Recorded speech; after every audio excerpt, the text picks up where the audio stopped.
we can say this with authority and honesty because we live it, we're in it, we see it, we hear it. We literally get to see firsthand what the speeches are from start to finish. We get to see what the crowds really look like from beginning to end. We see nobody going anywhere until President Trump is gone.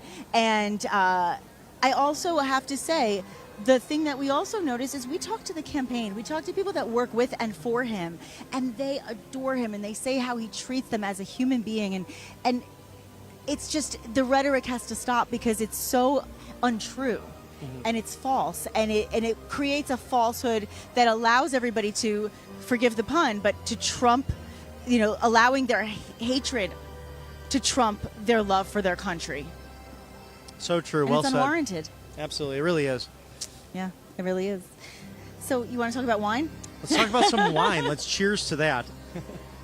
And especially this wine, the Republican Red, that you could have on election night, if not before. I mean, are you going to have a glass of Pinot Noir from Republican Red when we hear? And now it is official. President Donald J. Trump has been named the 47th president of these United States. I know I plan on giving a cheers and a toast to whoever I'm with at the moment. I screamed. I'm so sorry. I just screamed on national television. I'm so sorry about that. I got really excited about the prospects. Oh, it's the thought of it just a month away. Very exciting. So let's talk about it. Republican Red Winery. It's proud to introduce, we just talked about Never Surrender before. This is also an incredible wine called Never Surrender, and it captures the very essence of America's resilience. A collectible wine commemorating President Trump's unforgettable moment that we just spoke of, the courageous fist pump that followed his life attempt that was very scary right here on this stage, right behind us. A moment that became a powerful symbol of triumph over adversity. And it's a chance now for you to own a piece of American history, which, how great is that? We always love that. Absolutely. We love American history. Never Surrender is going to celebrate Donald Trump's unwavering commitment to our beautiful country, and it stands as a reminder for patriots everywhere to fight, fight, fight. Yeah. A bold vintage 2014 Pinot Noir that has been aged to perfection, and it has happened over a period of 10 years. So 100% American, and the ingredients as well as the cork in the bottle are all American as well. So it's crafted with the same spirit of self-sacrifice that also is going to really just be what this nation is about. So here's the catch, okay? There's only 2,000 bottles of Never Surrender available. And so if you want to make sure you get yours, each bottle does come with a certificate of authenticity, individually numbered, and this is a true collector's item. But I mean, even if you drink it, save the bottle. Hopefully you drink it. Republican Red Winery is going to stand for the freedoms and the liberties that align with President Trump's vision. And to make your purchase even more meaningful, dun, dun, dun, a significant portion of the profits are going to go to the Trump campaign, which is wonderful. Don't miss your chance to own Republican Red Wine. It's just a wonderful chance for you to have Never Surrender before it is all gone. For all of you who follow us, just put RSBN in the code. That's it. Just plain RSBN. That's the name of us. You know who we are. And make sure that you do that, and you will get an exclusive discount code, which is fantastic. Just visit republicanred.com today. It's a lot. I know it's a lot of words. So a lot of words, guys. Thank you. And thank you for bearing with us throughout the day. I know we read a lot, but we really want to get the word out from our sponsors because we're so proud to have them, and they're the reason we're able to bring you this full, uninterrupted coverage. Great quality product movements and, great charities as well, but also voting where your values are with your dollar. Because we have been canceled one way or another throughout these years, and now people are actually fighting back and starting businesses in order to help our great country. I love hearing that. Bobby, you talk so much about, history. I always, there's no better history buff in the world. Honestly, you're the best.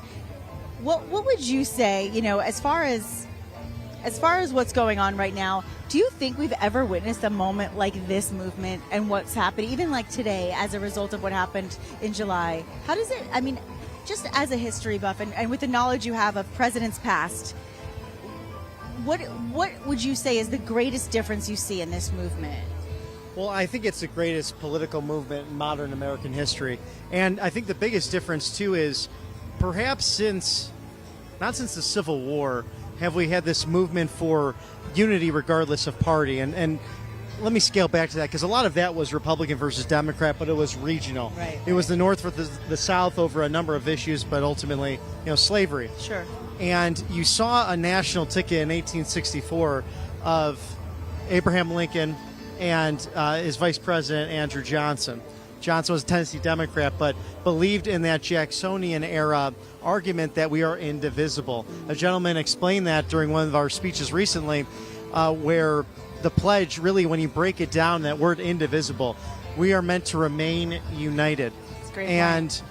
I see that now with the combination of conservative Republicans, traditionally liberal Democrats, people that wouldn't necessarily see themselves within or under the Republican banner now coming to that because of the populist movement that's led by Donald Trump. And at the same time, you see those who have the Republican name or who had that, like Dick Cheney, Liz Cheney. Yeah. These are all neocons. They have a foreign policy about going and hitting everyone with preemptive strikes, not about negotiating, but rather working with bakers to make more and more money and to literally have a globalist style of governance and have an ultimate goal of just making more money while people suffer and die. And it's really sad. I never thought that it would kind of come to that with some of these people, but you have 200 era Bush era officials who are doing the same. So that's the biggest difference for me. But Oh, wow. Senator J.D. Vance. J.D. Vance, here we go. Vance.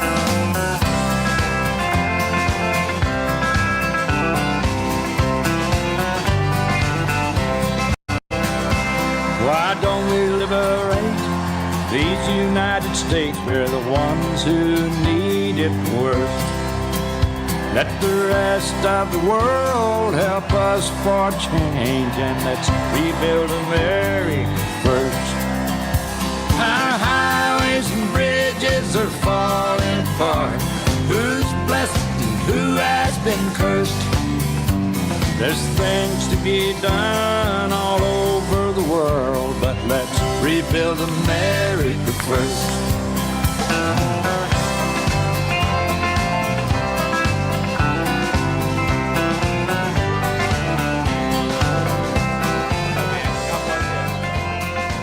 Wow.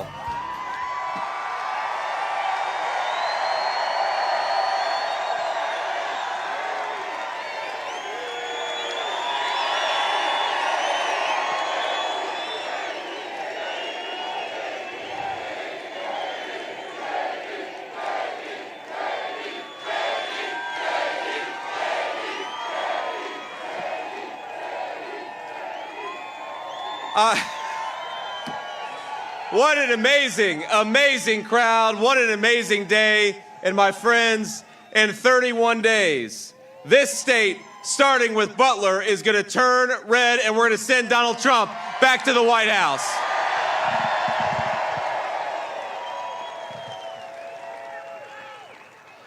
I'm so proud on this historic day to welcome President Trump. I know he's en route right now. He should be here in about, I don't know, a half an hour or so. But it is this community has been so good to me and President Trump. This community is so strong and so resilient. And my friends, we are so proud to stand here in Butler, Pennsylvania, ready to take back the White House, ready to take back this country.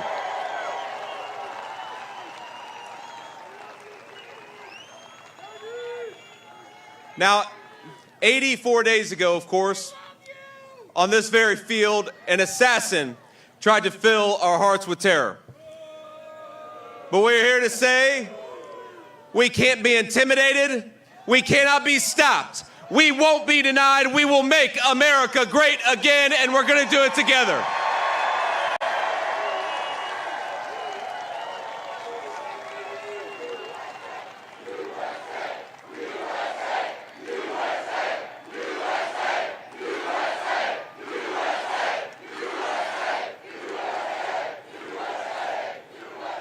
Now, my friends, I know you'll join me in saying we're going to remember July 13th, 2024 forever. Many of you were here, and it is a testament to your courage and your patriotism that you're here again today.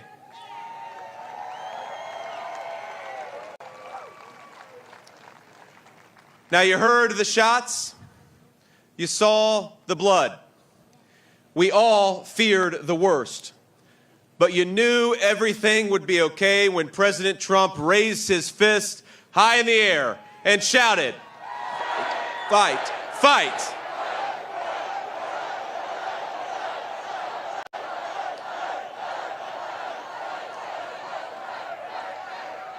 Now, I believe, as sure as I'm standing here today, that what happened was a true miracle. And on that day, America felt the truth of Scripture. Though I walk through the valley of the shadow of death, I will fear no evil, for you are with me.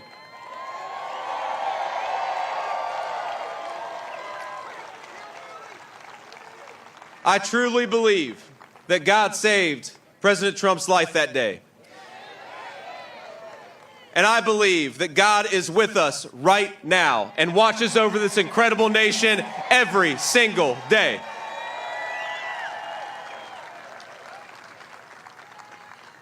Now, there are so many people here, so many people we're honored to have. It would be impossible to name all of them. I see the great Sean Parnell over here. Sean, you're a hero, man. You were here on that day. We're joined by many first responders, elected officials, and other distinguished guests. And as we gather on these grounds, once again, my friends, we especially thank God for the two great Americans who were wounded and survived in July. That's David Dutch and James Copenhaver. God bless you guys.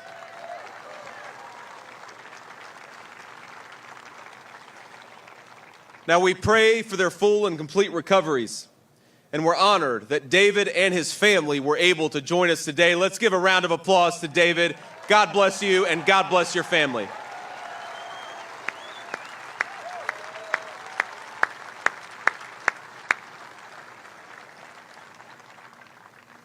But our hearts are heavy with sadness, knowing that there's one hero who's not here with us today, and that's, of course, the great Corey Compertore.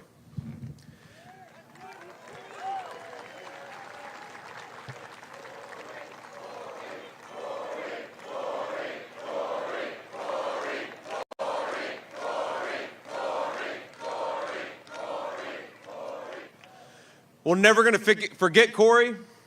We're never going to forget his heroism that day. And I want everyone to join me right now in sending our support, our respect, our love to the Compertore family here with us today. We love you guys. Thank you so much for joining us. Thank you for loving this country, and thank you for not giving up on it.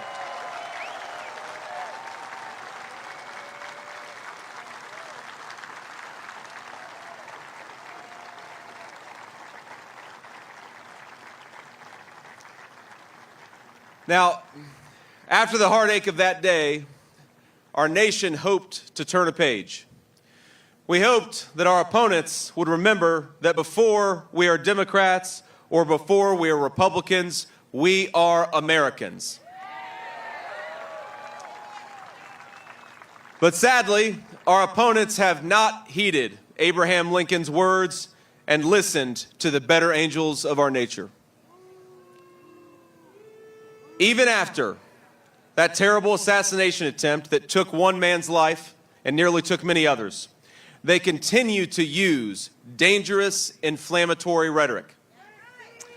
The media has continued to call Donald Trump, the guy who actually won his primary, a threat to democracy.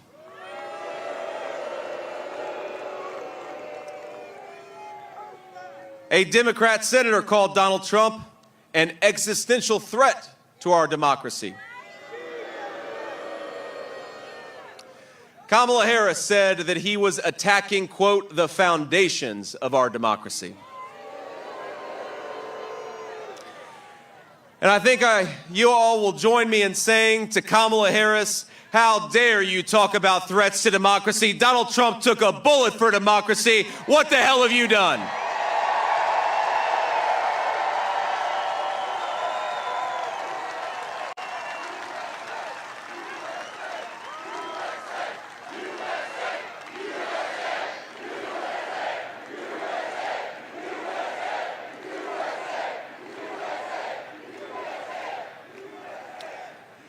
The truth is that Kamala Harris and her allies, they attack Donald Trump in order to silence us, we the people. They have declared war explicitly on the First Amendment to the United States Constitution. Kamala Harris proudly says she wants to censor the internet, and Tim Walz said there is no guarantee to free speech. What do we think about that? But we all know, my friends, we all know that censorship is only the first step. Just look at everything they've done to President Trump. First, they tried to silence him. When that didn't work, they tried to bankrupt him. When that didn't work, they tried to jail him. And with all the hatred they have spewed at President Trump, it was only a matter of time before somebody tried to kill him. And that's exactly what happened, not just here in Butler, Pennsylvania, but just a few weeks later in Florida. 3 weeks ago, while these guys still go out there and attacking him as a threat to democracy, another gunman armed with an AK-47 style rifle tried to finish the job.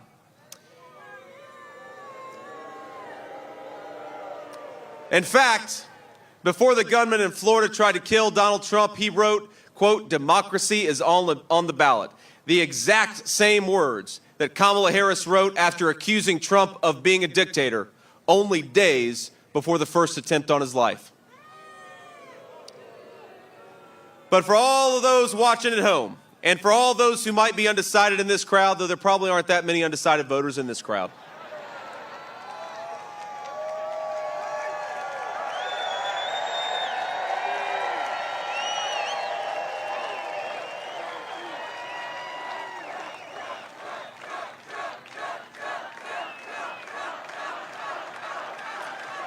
I want to say, you know what's so incredible? You know what's so incredible? It's how Donald Trump responded to all of this.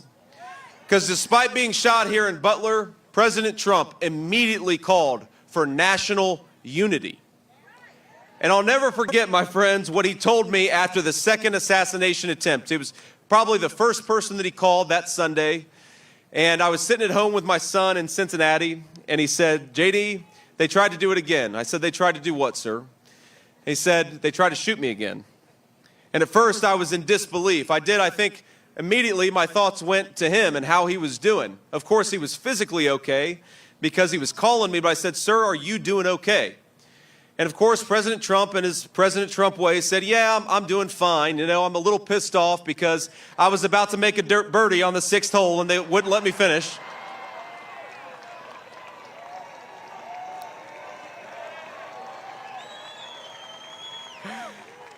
But it made me think. It made me think about the leadership qualities we want in a president of the United States. And so I'd like to ask you, who would you rather have facing down, Vladimir Putin and Xi Jinping? Someone who is afraid of interviews with the friendly American media, or someone who faces down 2 assassins and returns triumphantly to the very place that he got shot?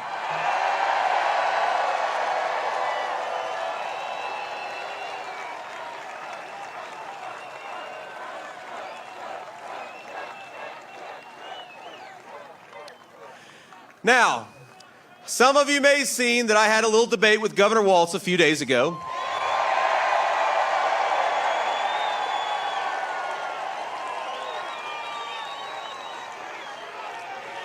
And I have to admit, I'm maybe the only person in Butler, Pennsylvania that feels that way, but I feel a little bad for Tim Walz, if I'm being honest with you.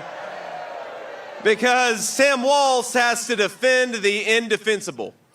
He has to act like Kamala is going to drive down inflation, bring up wages and bring back jobs and restore peace, the very peace that she destroyed. Well, I hate to break it to you, Tim, but everyone knows the truth. Kamala caused every single one of those problems because Kamala's day one in the White House was 1,400 days ago. Never let her lie to you and pretend that she's going to do something great. She's been in power for 3.5 years and she hasn't done a damn thing.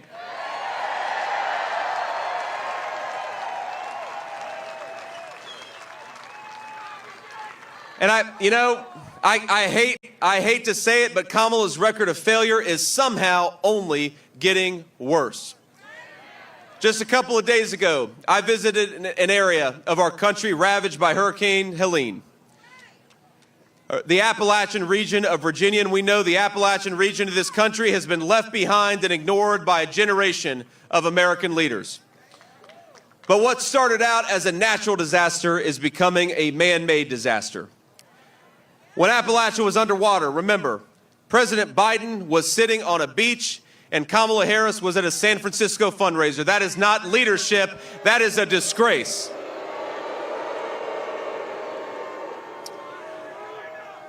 And now we're seeing reports that deployments of the military and the National Guard are moving at a snail's pace. My friends, who the hell is running this country right now? Because it sure isn't Joe Biden, it sure isn't Kamala Harris. The Harris administration has given billions of dollars to foreign countries and illegal aliens. But now they swoop in and they promise $750 to American citizens who have lost everything. To everybody watching, to everybody at this rally, I want to say, I promise you, when Donald J. Trump is back in the White House, we're going to have a president that puts America first.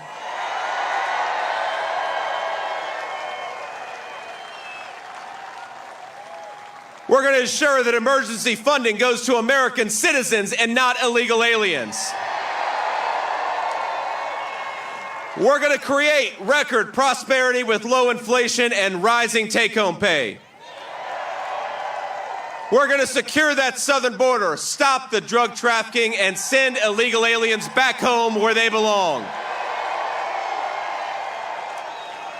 We're going to drive down the cost of housing, drive down the cost of gas, drive down the cost of groceries, and we're going to clean up our streets to make America safe again. And whether we agree or disagree with you, we will always defend your God-given right to speak your mind without fear of censorship, violence, or persecution.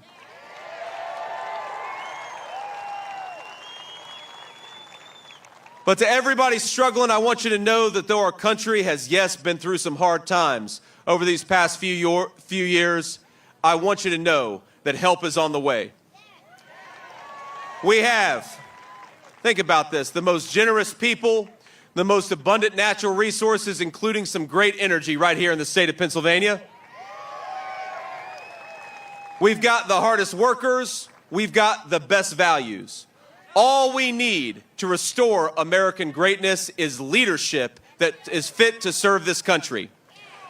So more than anything, I'd like all of us to leave this incredible community with a message of hope. Because I honestly believe that what happened right here in Butler is a metaphor for the United States of America. In this land, we may get knocked down, but we get right back up and we keep fighting because in America, hope is never lost. We may face enemies who seek our demise, our destruction, and even our death. They may try to crush our spirits. They may try to convince us that victory is impossible, but in America, nothing is impossible. And as long as that flag yet waves, and I see it's doing it today, there is no trial we cannot endure, no obstacle we cannot overcome, and no defeat we cannot turn into victory.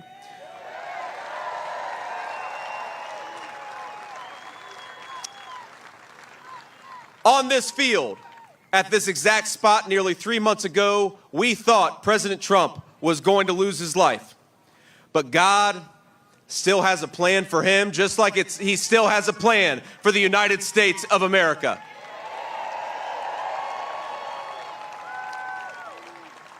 We, this movement, we have so much left to accomplish. And after the dark nights of trial, when the sun rises again, our flag is still going to be there, and nothing will stop the United States of America.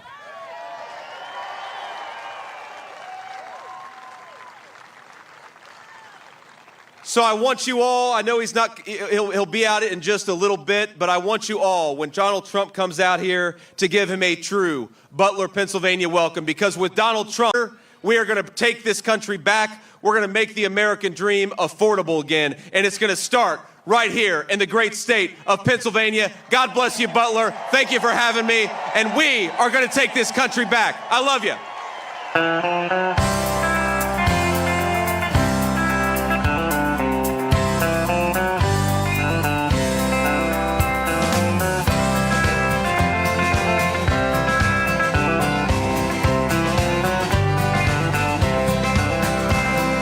don't we liberate these United States? We're the ones who need it worst. Let the rest of the world help us for change, and let's rebuild America first. Our highways and bridges are falling apart. Who's blessed and who has been cursed? There's things to be done all over the world, but let's rebuild America first.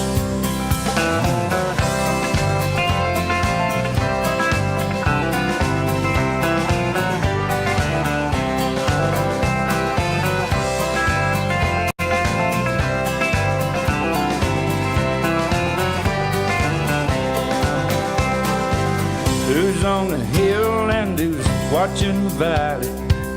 Who's in charge of it all? God bless the army and God bless our liberty. That come the rest of it all. Excellent speech by Senator J.D. Vance, who's had a heck of a week on the campaign trail, winning that debate against Governor Tim Walz. There's no question about that. And I love that message of unity that Senator Vance, such an inspirational story. Such a great speech, and I just love everything that he said. And he said, what do you want for your country, right? He asked, what do we want? And it was very clear when he laid it out the way he did. I'll tell you what, he's the hope for the future. A lot of people I know on the other side have said to me after watching that debate, they see him. They absolutely see him as a future president. Very interesting. Well, you know, I heard some comments from Glenn Beck earlier in the week, who is not the easiest person to get a rousing recommendation or endorsement from. And he said, can you imagine President Trump coming back and then 8 years of a then President J.D. Vance to follow him? Very exciting. My gosh, what a peaceful world and what an amazing country we would have. Yes. But in the meantime, still have to protect ourselves financially. And one of our great sponsors to do that is Birch Gold. Did you know, Nikki, there's nearly $1 trillion yet to be spent from infrastructure and pandemic funds? And gosh, we have a lame duck administration and Joe Biden who's ready to spend these dollars. They're pushing hard to spend in the last few months.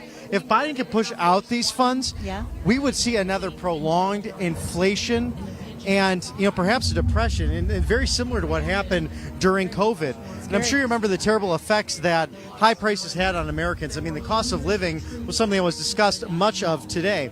But there's hope. A surge in prices can be beaten. A gold IRA from Birch Gold Group is the ultimate inflation hedge for your savings. So whether you want to diversify for your 401k or IRA right now, get a free info kit from Birch Gold Group by texting Trump to 989898. And plus, they have a special offer that they've extended. A free Trump silver coin that features that stage from 3 months ago. With the American flag in the background and Secret Service flanked President Donald Trump along with the White House on the back of that silver coin. So text Trump to 989898. These unique collectibles depict Trump defiantly raising his fist after the first attempt on his life. So a great company to look into. Text Trump to 989898. And then, of course, your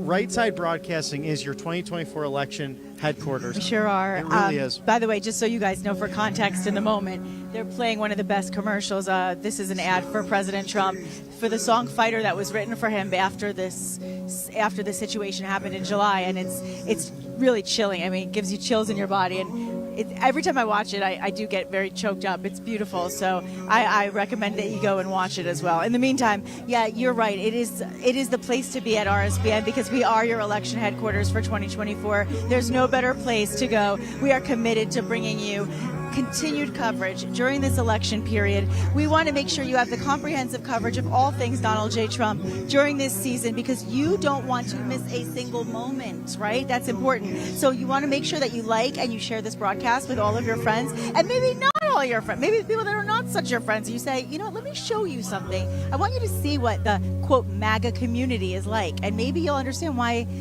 as a nation, we want to make America great again. You know, when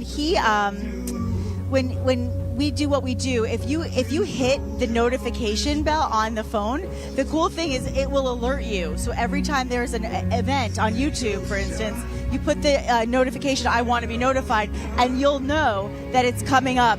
And you can follow us on any social media, and you can also just search RSB Network, which is very simple. And for exclusive updates straight to your inbox, you can sign up for our newsletter, which is wonderful. Just go to rsbnetwork.com/newsletter. And if you love our content and you want to donate, we always appreciate you supporting our mission. Just consider donating at rsbnetwork.com/donate. And every single contribution, big or small, will help us to continue to bring you this coverage. You know, we fly around the country, we drive around the country, we have to stay in hotels, we do all the things we do to give you really, literally the full kit and caboodle. So it really is appreciated when you donate for us. You can also text RSBN to 801-801 to stay connected, and you will get all the latest from RSBN, which stands for Right Side Broadcasting Network. The best network out there. And who are you? It's Bobby McNeely, Bobby guys. McNeely with the nifty, the fantastic Nikki Stanzione. Always great being with you. Cheers. I love being with Bobby. And Bobby, I know a lot of people. I love following your social media. He posts the best stories. How can they find you? Tell everybody. I'm at Robert McNeely TV on Instagram and Robert B. McNeely at Truth Social. Yes. And how about you, Nikki? I'm at Nick Stans on Instagram and Truth Social, NIKSTANZ. And my full name, Nikki Stanzione, STANZIONE, on X and TikTok. I love listening to that voice in the background. By the way, somebody here does a really good impression. I'm just saying, he's really good. It's going through the rumor mills, but that's okay. It's really, really good. He's really good. You know, right now, he's talking about election integrity. Let's talk about that a little bit. Right. And we really found that to be a main focus today, not only the somber mood to celebrate Corey Compatore and his life, his family, but also the election integrity aspect. We had Noah from Turning Point Action on. We had many people just registering people with the local Republican clubs through their precinct captain chairs, and also number 19 on the Trump 47 agenda is to register, go and vote, make a plan, as President Trump is talking about. Too big, too rigged. Get out there and vote, whether it's early voting in person, doing an absentee ballot, or voting on the day of. Just make a plan because, gosh, we're almost there. We're literally 1 month away to the day to the 2024 election.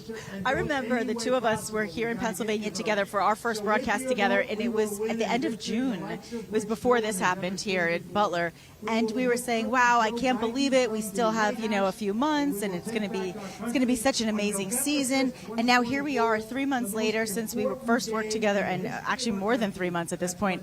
And it's just it just goes to show you, time goes so fast. You don't want to let time pass you by and forget to register. It's really, really important.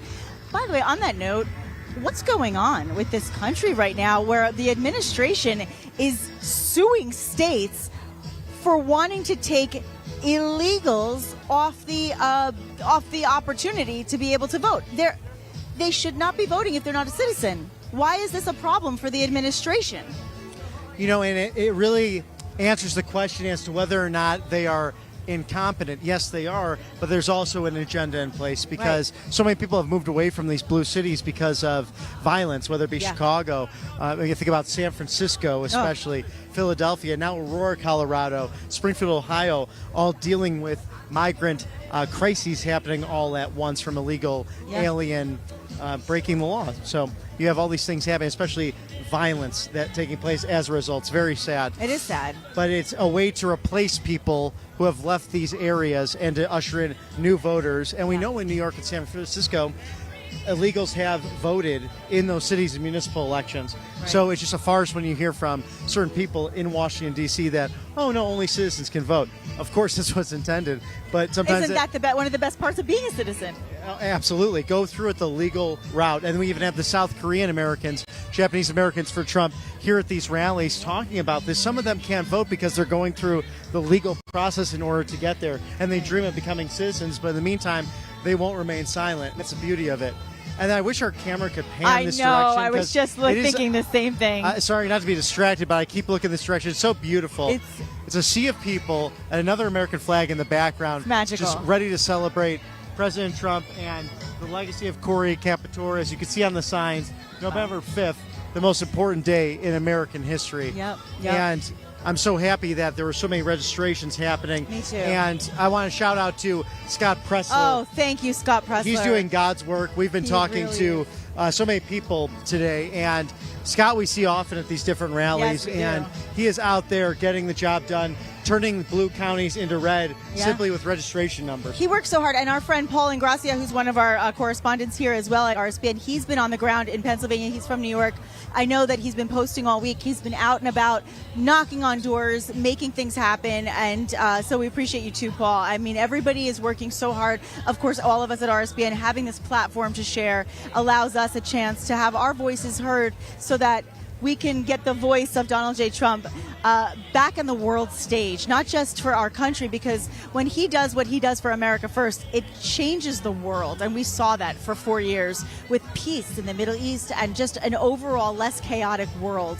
And now we're seeing what happens when we don't have proper leadership in charge. It really just, we're seeing it epitomized in real time. And so it's not just rhetoric, it's not just opinion, it's life. It's the life we lead right now. I mean, from Hurricane Helene to an open border to what's happening in Israel, Ukraine, and Russia, this has all happened because Donald Trump was not president, and you had an incompetent administration. And that's why you have to look at this election. You're putting in place a CEO of the federal government within the presidency of the United States to really overlook 5,000 plus officials who will either do the job or not. And there's, I think that's the greatest contrast in the last 8 years has been the 4 years of the Trump 45 administration and the people who did not need the job. We just had Dr. Sebastian Gorka in the corner. I mean, these real professionals who came out of retirement. They didn't need the job. They didn't need the career. They didn't need the money. They came to do it because they were professionals in their field to come and reform these areas. Think of Dr. Ben Carson leading the faith initiatives. He was the Secretary of Housing and Urban Development, did an outstanding job because he grew up in the projects. He lived the American dream, He did. just like Senator Vance did. Yeah, and Tim then, Scott is another one who did. Remarkable people. Yeah. And then you have the Biden administration, these people who needed a job. Pete Buttigieg taking vacation after vacation and giving FEMA funds over to illegal aliens when we can't even take care of our own citizens. It's disgraceful. Career politicians are very different than businessmen who create business for the nation. Literally building the buildings and the skyscrapers that we've come to honor and love and stay in and visit and run a business that is worldwide and successful, and then employing even his own family to become the next generation of true business leaders, and then to say, you know what, here's another business I want to run. It's called America, and I know I can do it effectively because I know how to treat my workers. I know how to treat the people who work for me and who work hard on the ground floor. I know how to treat the blue-collar workers, and I know how to treat the management. And that's what we need in office. And not to mention being in the position he's in, around the people who are decision makers in the country. He's around leadership. He's around wealthy people. And you know what? I resent hearing the other side often complain about that as if it's a bad thing. What's wrong with building a business and becoming a billionaire? That makes you a success. We want that kind of success for all of us. And that's the kind of leadership we want. And you heard it from JD as well, starting where he did and now being where he is. Everything is possible in the American dream, and President Trump wants his legacy to be that he brought back the opportunity for the American dream to be achieved, and I believe he can do it again. So true, Nikki. We're actually watching the wave take The wave! place over in the corner. It's coming across here, going all the way up to the other corner. It's really a beautiful thing to see. It's so much fun at these. I mean, it's like rock concerts when you come to a Trump rally, almost like a football game. And we got Auburn and Georgia on right now. So many people missing football games in order for to see their favorite president. And of course, you know, Penn State's pretty good this year too, and we're in Penn State country for sure. When I was flying up as well for professional football, had a bunch of Steelers and Cowboys fans, and that was fun and jovial, and a good thing that's lighthearted this time of year in the fall to see our American Gladiators, whether that be, you know, in the NFL or college football. Definitely one of America's favorite sports, and a little thing that could take our mind off of the day-to-day gladiator combat that literally is American politics. Well said, and so true.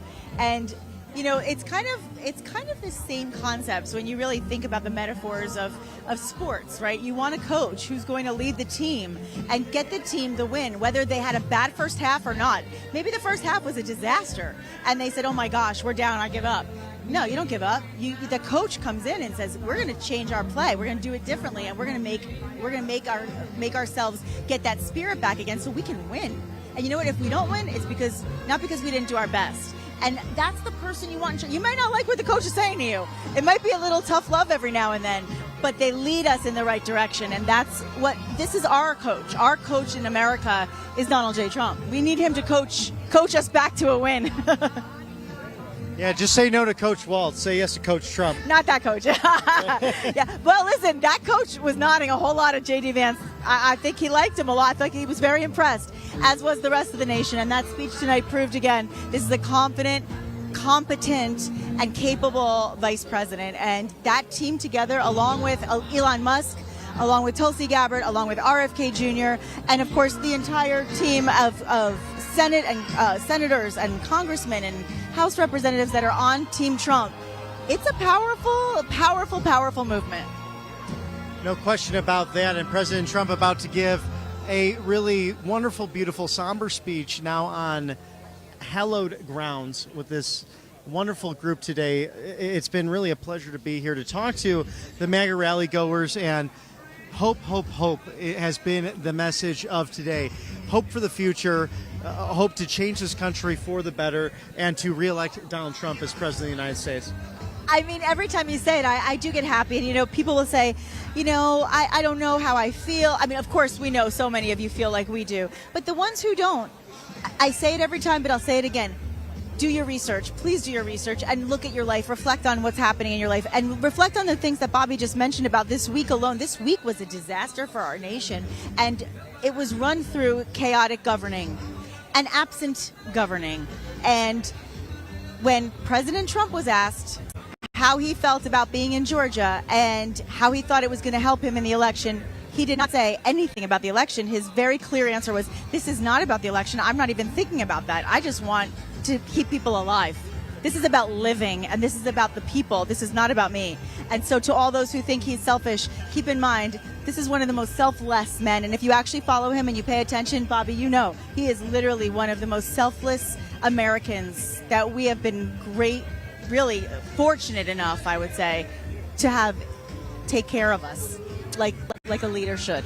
Right, and I really appreciated how he spoke so highly of Governor Kemp and his efforts. We really have some great governors in the Southeast, especially in emergency management. And that's why I think a lot of the mainstream news, you haven't really heard a peep about Governor Ron DeSantis in Florida, because the cleanup has been really efficient in Florida. They're able to rebuild bridges in 3 weeks. They did that with the last major storm, and they're going to do it again. And it's difficult. You've had so many people move down there for a better opportunity, a better way of life, and to have a storm come through that, for some, it's once in a lifetime, especially Asheville, North Carolina. You did not assume that a hurricane or tropical storm could have such power going over a mountainous region. That's a beautiful area of the country, and God willing, they come back very soon so you can visit that area. It's a place I love, a place that me and Mike Fortin actually got to do a Trump rally there as well earlier this year, and really enjoyed that. It's the Blue Ridge Mountains. There's the Biltmore Estate, a beautiful part of the country. It's beautiful. And that's the sad thing, is sometimes Mother Nature has a mind of her own, and we can't control that, but we can control our response to it. And that's all, and our preparedness. So being prepared and being prepared not only before the storm but after the storm is the key to the success of tackling these unexpected storms that hit us. Just like the day here in Butler in July, an unexpected villain showed his villainous, evil spirit, and God took over, right? Amen. But at the end of the day, we have to remember there still was a very sad, fatal tragedy. And that's why we're here today, to honor Corey, and to also remember that every day brings us unexpected things, good and bad. And we have to just live every minute to the fullest and really think about, not just in the moment, do I like the way this personality is, or do I like the tweet I read, or what? No, think about your children, their children, your life. Think about the reality of what this vote means to your day-to-day life, and how you want your country represented on the world stage. So true. It's really, life is precious. It's a gift, and it can be taken in a moment's notice. It's fragile. And that's all our same common nature as humans, is that we will go to stand before our Lord and Savior. And it's something we must prepare for. It's the most important thing. And you can feel the Spirit here. The Holy Spirit's present. And that beautiful flag you see behind us is the flag that was flying over President Trump on July 13th. So we ask for the Lord's blessing and safety over this beautiful event as we've seen today.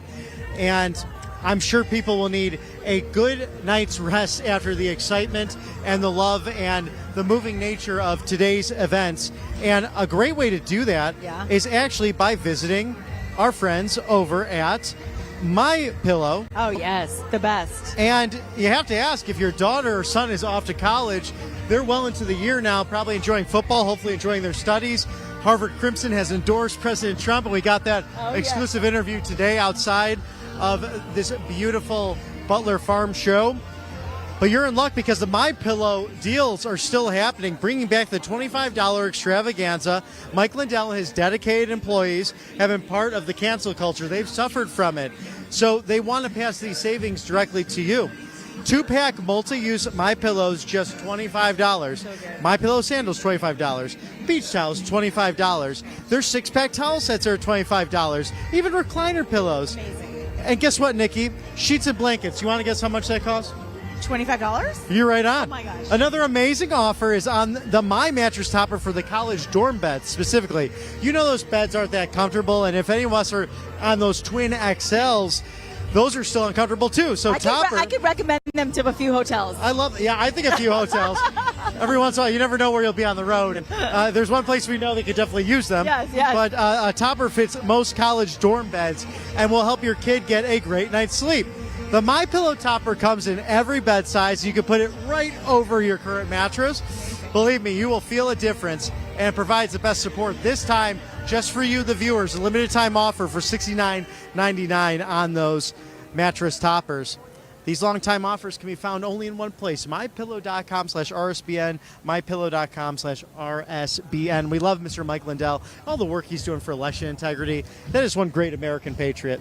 He's a good man, and he really he has fought hard for President Trump. It's amazing, and even through cancel culture, he has found his way to prevail, and we're very glad he has. Meanwhile, speaking of people that prevail, wait a minute, there's some disco happening right now. I love Donna Summer.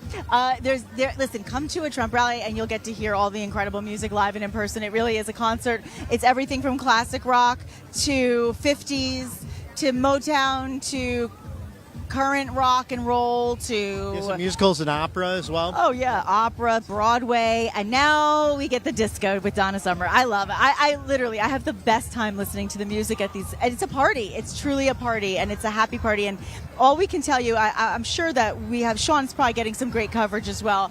But if you go to our social media, that's the word I was looking for. If you go to any of our social media, we'll try to post some of these videos because we're looking into this sea of people that Bobby was referencing before. It is truly, I'm not kidding you guys, it is magic when you look into that crowd and you see all the red hats and you see all that patriotism. Look, Bobby, look at that. It's like I've never seen anything like this. Literally jam-packed. I'm just getting the sun on my eyes for a moment, and I mean, it's just a sea of people, and it was great when I came back in. We did the outside-inside coverage. Oh, I mean, we're completely outside, but outside of the Butler Farm show itself, I came back in, and everyone was so generous and gracious as I was walking by. And that's hard to do when you're right up against another human being for hours on end. But you can see this is a packed house, ready to see their president, and really just reflect on how precious life is. Yes. 3 months ago, it was a scary scene. And again, no one ran.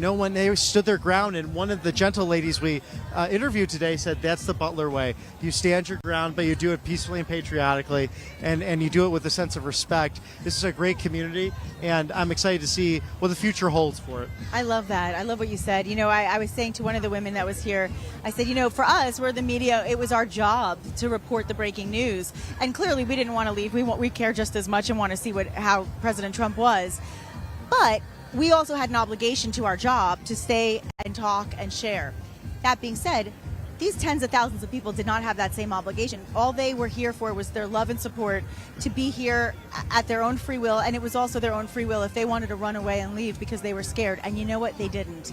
And to me, that speaks volumes to the supporters of this movement and to the people that just genuinely love this country so very much.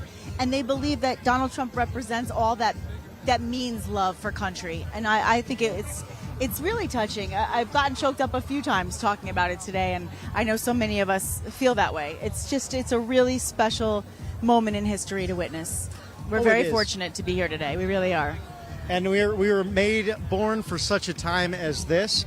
And I'm just amazed by the amount of people who have come together, especially those who were, apolitical for a long time, but knew they had to get engaged just to help build a stronger, better, more resilient country. And we see it every day in a number of wonderful people. And I'm excited to hopefully get to hear from Elon Musk as well. Oh, yeah. Maybe before, during, or after the president's speech. speech. I checked. He said, I looked at his X just to be perfectly clear, because I don't want to speak out of turn. But when I went to X, it said, let me see if I can get the direct quote, but I believe it said very clearly that he intends to speak. You and I had said, even if he doesn't plan on it, President Trump won't let him get away with it. He'll want him to talk. he'll say, get over here, Elon. Thank you for all you did. Because he did. He stepped up. He stepped up to the plate this week with Starlink. Thank goodness for him. Well, they were both very crucial because President Trump was asked if he had that direct line for Starlink, and he said, let me give Elon a call. So the private industries getting involved to help everyone in need, because there's been a lost mass of communications in western North Carolina, and that's really hindered the rescue efforts. He really did step up, and that's the thing. Okay, he just wrote, headed to Pennsylvania, this was a little earlier, headed to Pennsylvania to speak at President Trump's rally in Butler. So that's an official post from himself. So it's not us saying, I wonder if he'll speak. He literally said, I'm coming there to speak, not to watch, to speak. So that should be interesting. It'll be something we don't typically see from Elon Musk. He does not show up at these types of things and get in front of this type of a crowd and do those types of a speech. So I think it speaks volumes for his respect for President Trump as well. An amazing man and someone very successful in his own right. Yeah. And someone who really put his vision to paper to really help Western civilization ground and go to new heights. You look at the SpaceX program, it's been extraordinary. Oh. And I think they're both masters at these public-private partnerships they have really attempted to establish. And I'm very excited to see if Elon Musk ends up taking a role in the cabinet for sure. I know that President Trump said he might not be able to work full-time, but part-time at least. He will run and head up the potential position of regulations for the government spending, because it's just out of control. It really is. We just don't know where these dollars are going, Bobby. We don't know. And we need to know, where's our money really going and who's it going to? And Elon's saying there's a ridiculous amount of unnecessary money by the government that is being spent for the elitists. And the irony is, people say, well, Donald Trump only wants to take care of the elite and the rich and the bill. No. It's quite the opposite. Look at what's happening in government right now. And that's why somebody who is a billionaire like Elon Musk or Donald Trump is saying, wait, we can recognize when things are not right and things are not fair. And they didn't get where they are by not being fair and not doing the right thing. You might want to think about that, right? Oh, exactly. These are ethical businessmen who have been targeted in the legal system because of simply what they do and, how they believe, quite frankly. They want to make a difference in their communities and in America and really throughout the world. And that's why they are being targeted, because the globalist agenda has come under a microscope and how much it's failed. And Donald Trump, ever since he came down that golden escalator, has pulled back the curtain. We have seen people who actually had a very different agenda for the American people. We sure have. And it's been great. Think of all the successes from the Abraham Accords to making NATO pay their fair share, a domestic policy that brought the corporate tax rate down to 21%.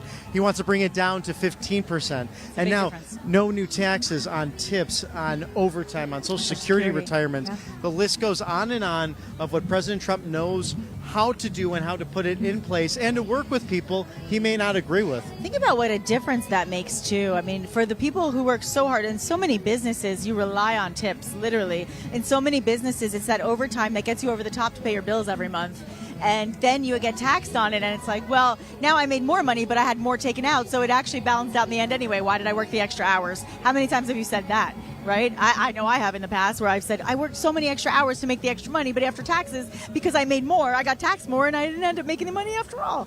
And it really is it's like the circle of life when it comes to being paid. And I think the fact that he recognizes that in his financial position, because he has paid people over the years, because he has employed people in a business, you know, for everywhere from the people who lay cement into the ground, to the people who wash windows, to the people who decorate, to the people who literally are architects. I mean, he's worked with every aspect of building. And so he understands and recognizes the profound difference that overtime and tips can make in someone's life. And that is the thing about President Donald Trump. He knows how to apply that business acumen into the real world. He knows how to bring together a coalition of people wanting to make a difference, and he's unafraid to speak to those who would be adversaries. And that's why we had peace through strength. That's why we had no new wars, because he was able to engage the bad guys. And whether that be Vladimir Putin or Xi Jinping or Little Rocket Man in North Korea. Right. These terrorists, ISIS, was depleted completely within a matter of weeks. He talks about it all the time. General Raisin Kane said, sir, we have to destroy these guys, and here's how we do it. And he listened to his generals, and they got that mission done using the Moab, the mother of all bombs, along with other tactics. I find it amazing how he had Xi Jinping, the Chinese dictator, at Mar-a-Lago that April of 2017, 3 months into his presidency. They're having turtle cheesecake, and he said, you know, Mr. President, this is President Trump speaking to Xi Jinping, I just dropped a Moab on ISIS. And he said he nodded back at him. Winnie the Pooh, as he's known, Xi Jinping, just nodded back at him in understanding of that this is not someone you mess with, because he's going to defend our borders and our nation. That's right. And the tariffs that he's implementing, just to be very clear, Kamala Harris is touting it as tariffing and taxing you, the people, the middle class. That's not what he's doing. He's talking about, if we want to build in America, first of all, we want to bring American-made products back so that people build here, so that people manufacture here, so that cars are created and made here. And if you should want to sell American products, then you have to pay a tariff to get those products. If you want to bring your products here, you have to pay a tariff. It's just about putting your country first so that we can benefit economically as a nation. It's a smart business. I mean, it has nothing to do with taxing you and making your life difficult. It's the exact opposite. He's trying to say, in order for us to be prosperous as a nation, we have to charge people. He said, how many times do you see a Chevy? How many times do you see a Ford in France? Right? You don't, but you see their cars here. You see German cars here all the time. You see Japanese cars here all the time. You see, right? So it's the point of, if you're going to bring your things to America, you're going to pay. That's it. Period. The end. Exactly. And that is why President Trump continues to move forward with this incredible team of people he has put together. There's no doubt about it. And one of them included, just walked right by us, Mr. Corey Lewandowski, doing an amazing Thank you for what job you do. fighting for the American people and getting the truth out there and not backing down. It's been a great example, I think, especially for young men in our country. That's why you see Gen Z as Gen Free, part of our series of running into, again, Harvard Crimson has endorsed President Trump. I mean, that's incredible. They couldn't even remember the students, and they're some of the smartest students in the entire world. Last time that a Republican was endorsed by the Harvard Crimson. So very exciting. Yeah. Now, regardless of any of these big issues that are facing us, you need to financially secure yourself. And the way you're going to do that is by going with Birch Gold. Birch Gold, an amazing organization fighting for you, the American people. How do you reach out to them to get that free Birch Gold guide? It is Gotta do it by texting Trump to 989898. And Nikki, there are trillions of dollars, $1 trillion specifically, of infrastructure and pandemic funds yet to be spent. Can you believe that? I mean, it's amazing. The way they can hold on to money sometimes and then spend it like drunken sailors. Yes.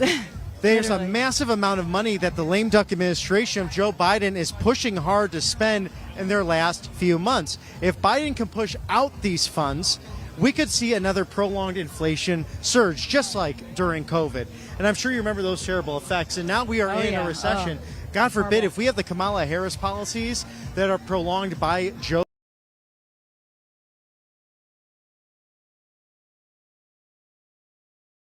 here all along. He did a press conference the other day. She was right here all along. Oh, yeah. It's very first in a long time. Yeah. I don't believe President Biden has ever done a press conference in the press room his entire presidency. I don't think so either. But he said Kamala's been here right with me the entire time doing about that. My job, and that's why you have to go to Birch Gold, because 401ks, IRAs, make sure it's tax sheltered and safe from all this chaos in the world and these governments that are manipulating their currencies. But you can also get an extended offer from them if you purchase with Birch Gold through the election. That free Trump coin featuring what you see right behind me, that beautiful American flag, him flanked by his Secret Service, him saying fight, fight, fight with the White House on that silver coin. It's just a beautiful thing. Protect your savings from Biden's spending spree and get your free Trump silver coin and other gold merchandise by texting Trump to 989898 today. Do it. It's so worth it, you guys. It really is. You got to secure your future, period. You know, you really have to think about what's happening to the dollar. I mean, President Trump is really innovative, and he's a man of tradition, and yet he also honors and recognizes the innovation that happens in our country. That's why he's friends with Elon Musk. He really believes in looking ahead and seeing what's the future, and that's why he believes in cryptocurrency. That's why he's all about Bitcoin. I mean, he's really trying to familiarize himself and our nation with what other options are out there for ourselves, and investing is such a smart thing to do. But you know what? Getting gold is one of those rare commodities that stays steady and generally doesn't fluctuate even when the rest of the markets do. So it's a great opportunity for you. If you watch RSBN, you're well aware how much we believe in Birch Gold. So we're glad that you're joining us in that mission as well. I'm a little bit nostalgic right now as I'm looking around, and I remember this song playing last time and saying, "Oh, we're getting close. President Trump will be coming out soon." And you know, we were so unaware of what was to be, and now we're all aware. We see snipers on the top of the buildings. I see lots of protection. By the way, do you see, Bobby? Do you see out there on those? There's like another set of. It's like another level of people. Do you see that? Oh yeah, that's amazing. Oh wow, yeah, it's beyond. It's still within the confines of the Butler Farm Show, but it's beyond even more fences. Oh my gosh! So it's and those aren't those are the nosebleeds, but it's remarkable to see how many people are here. Regardless of how close or not close they get, they want to hear their president come and support this beautiful moment taking place. It's really a remarkable thing to see, but wow, I mean, I saw that and I said, where did that come from? Because I see all these people they're on the flat level, but then there's another level, like on another tier of the grounds, and it's packed. It's astounding. I'm taking a video and I'll post it. It's astounding, you guys, how many people are here. And yet I feel safe, I feel protected, and I love how organized and non-chaotic it is. Everyone's just standing politely and kindly, and nobody's getting in anybody's way. It's just amazing. Let's take a little crowd shot if we can. Yeah, we're taking a crowd shot for a bit. We're just moving off camera so you can see.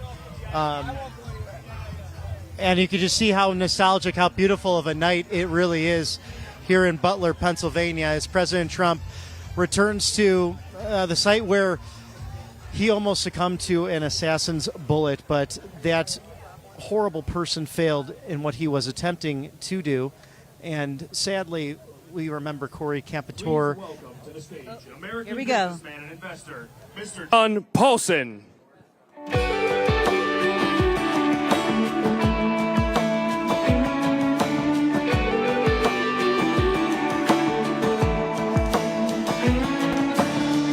Granddaddy came back from war with a Purple Heart and a couple scars. A lot more like him out there never made it home, but they ain't gone. And old Glory don't ever get old. She's the greatest story's ever been told. Hey, welcome everybody.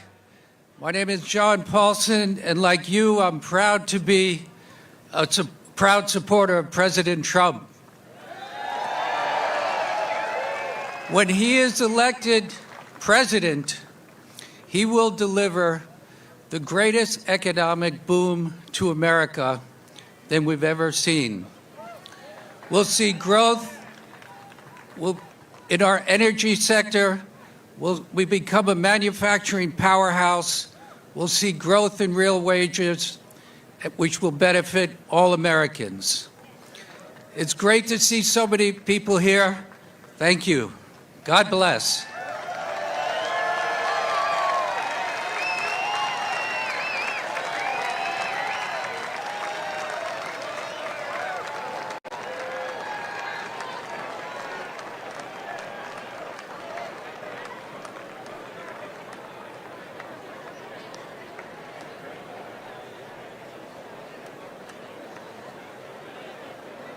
Ladies and gentlemen, please welcome to the stage American investor and founder of the Witkoff Group, Mr. Steve Witkoff.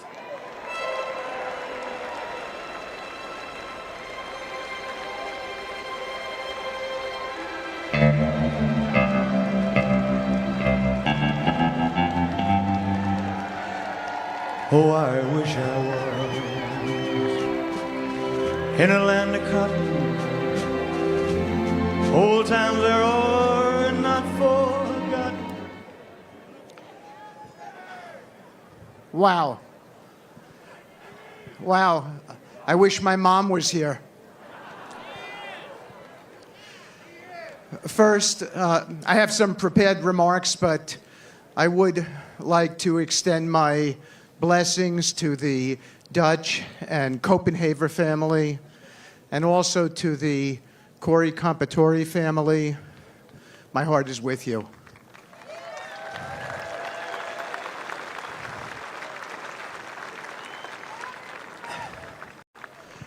This is a beautiful, beautiful town. I was marveling at the beauty. Patriots of Butler, Pennsylvania, it is my honor and my blessing to stand before you today. I'm not just here as a speaker, but I am a dear friend of the president and someone who has had the privilege of knowing President Trump personally, witnessing his strength and commitment to our nation. You know President Trump as a man who never backs down. I've been at his side through some of the toughest moments, and I can tell you, he embodies the leadership we need in these times for our nation.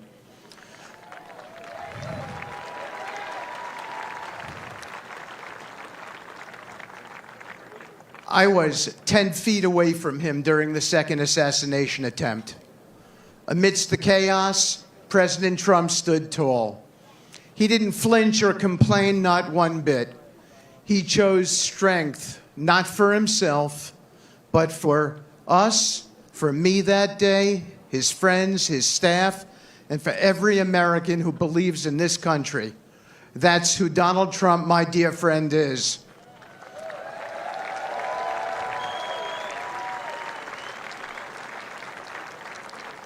He's a fighter, the toughest fighter I know, who refuses to be broken or beaten. He faces adversity head on and says, "Bring it on."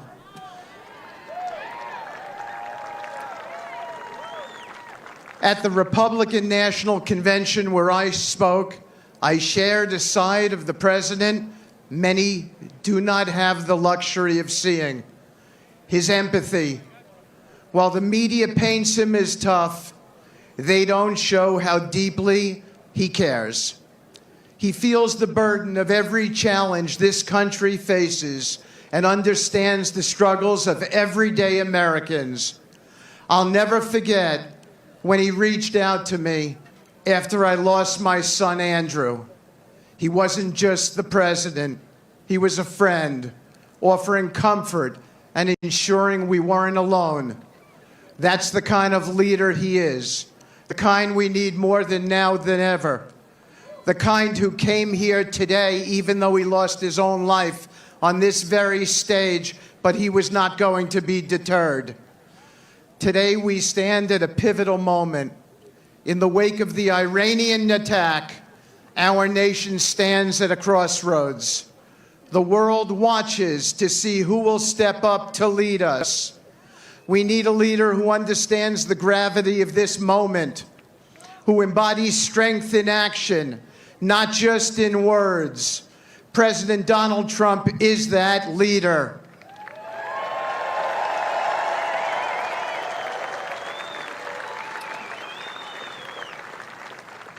My friend has stood up to tyrants and bullies, making tough decisions and always putting this country first, even when it wasn't an easy choice. That's why we need him more now than ever. This isn't about politics. It is about the soul of our country.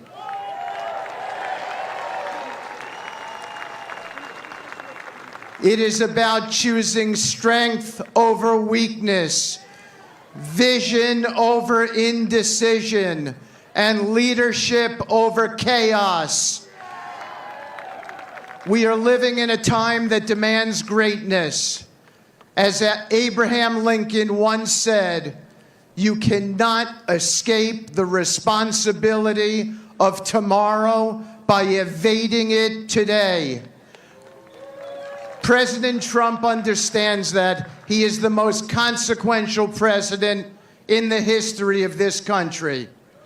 He knows that leading this nation is about taking responsibility for our future, ensuring our children and grandchildren inherit a country that is safe, prosperous, and free. Behind the headlines and the political battles is a man who wants to see America thrive. He believes in every fiber of his being that this country is still the greatest nation on earth and that her best days are yet to come. So as we face this pivotal moment in history, ask yourselves, who do you want leading this country when the enemies of freedom threaten our way of life?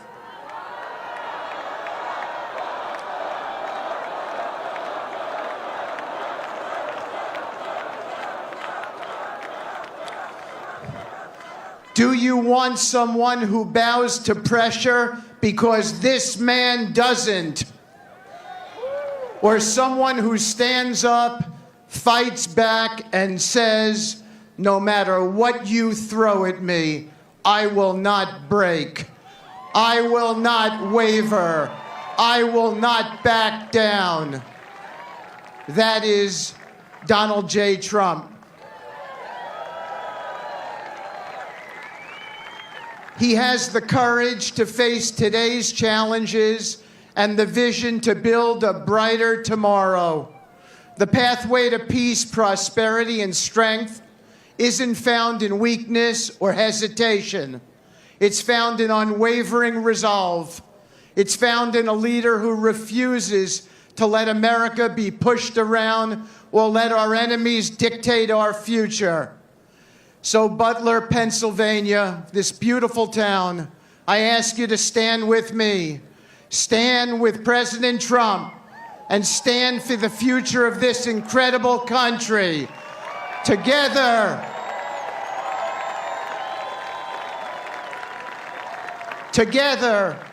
we will overcome every obstacle and make sure America's best days are still ahead. Thank you. God bless you all. God bless President Trump and his family, and God bless the United States of America.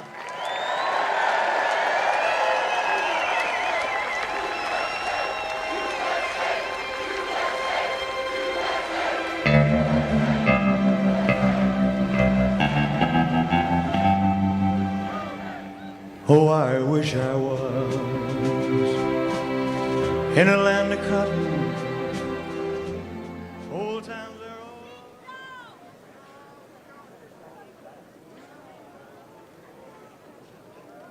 over. Ladies and gentlemen, please welcome to the stage Eric Trump and RNC co-chair Lara Trump.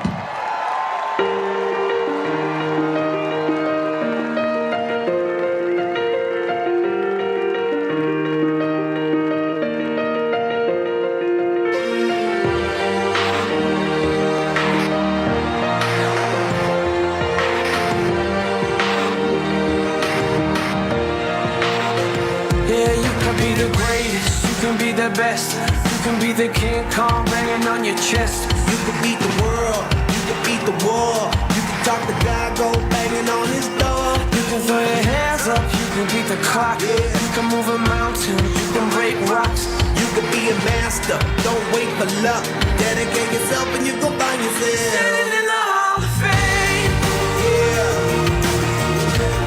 And the world's gonna know your name, yeah. Pennsylvania.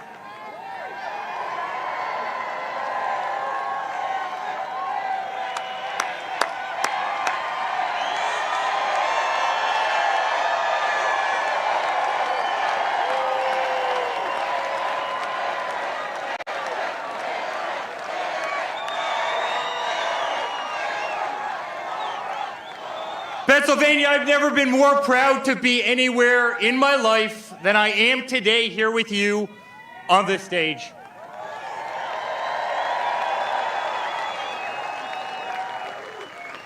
This is a big family. They tried to take away someone we all love, and they did take away someone we love in Corey, an incredible man. His family's backstage. It's heartbreaking. It's heartbreaking. They've tried to get my father every single second since he went down that golden escalator. Laura and I have witnessed it every single day. They tried to smear us. They tried to bankrupt us. They came after us. They impeached him twice. They went after his Supreme Court justices. They weaponized the entire legal system. The Russia hoax, the dirty dossiers. You remember every single one of them. Far-left AGs, far-left DAs in every far-left place in this country went after my father. They tried to pull him off the ballot in Colorado. They tried to pull him off the ballot in Maine. And it has not worked.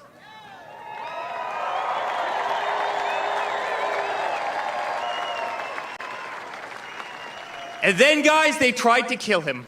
They tried to kill him. And it's because the Democratic Party, they can't do anything right. They can't do anything right.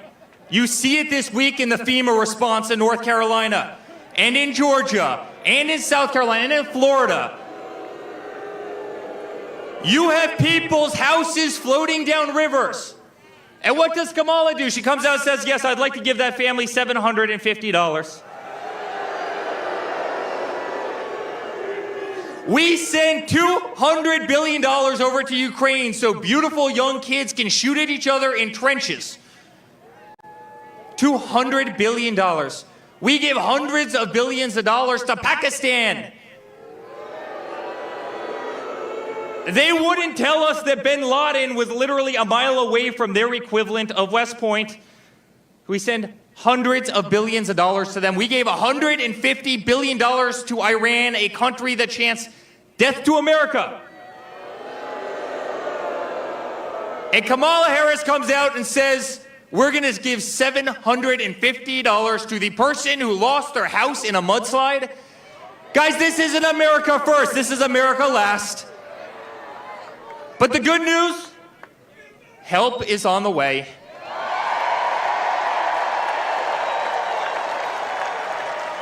And help is on the way from the bravest person I have ever met in my entire life. My father's been the greatest father a person could ever have. He's been an inspiration to this entire country. And he was an inspiration here in Butler when he stood up and said, fight, fight, fight.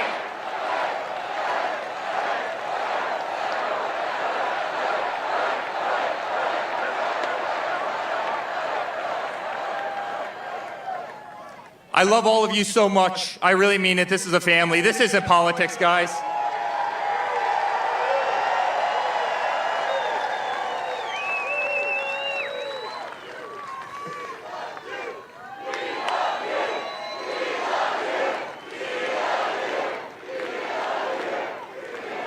Guys, this isn't politics. This isn't politics. This is a movement of absolute love of hundreds of millions of people who want to save the United States, who want to keep our country number one at absolutely everything we do. And that's why we're going to re-elect Donald Trump as the 47th President of the United States. Guys, we love you. And to a woman that is doing a truly great job in every aspect of life, from being a great wife to an unbelievable mother. By the way, I think Caroline and Luke Trump are the most popular Trumps right now. Did you guys see them a couple weeks ago? Vote for Grandpa. Make America great again. But she's doing a hell of a job as the RNC co-chair. You know, I get to go to bed every single night and wake up every single morning listening about voter integrity. It's really great. I'm really, really excited for November 6th when Laura can turn over in the morning and not talk about voter integrity. But she's doing a hell of a job. Ladies and gentlemen, Laura Trump. All right, Pennsylvania. Is anybody here ready to send Donald J. Trump back to the White House?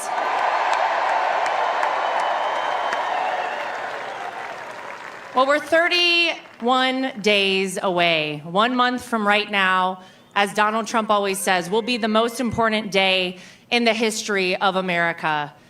Because this is a pivotal moment for our country. And I don't even have to tell anybody that here. We can all feel it. This is no longer a fight between Republican versus Democrat, left versus right. It is good versus evil. And good is going to win this battle, ladies and gentlemen. And if you had any question whether God exists and he performs miracles, we got our answer here on July 13th, right here in Butler, Pennsylvania. He spared Donald Trump's life because he was not finished with Donald Trump. And he did it not once, but twice. And I've said it time and time again, but now you feel it more than ever. Donald Trump was made for such a time as this.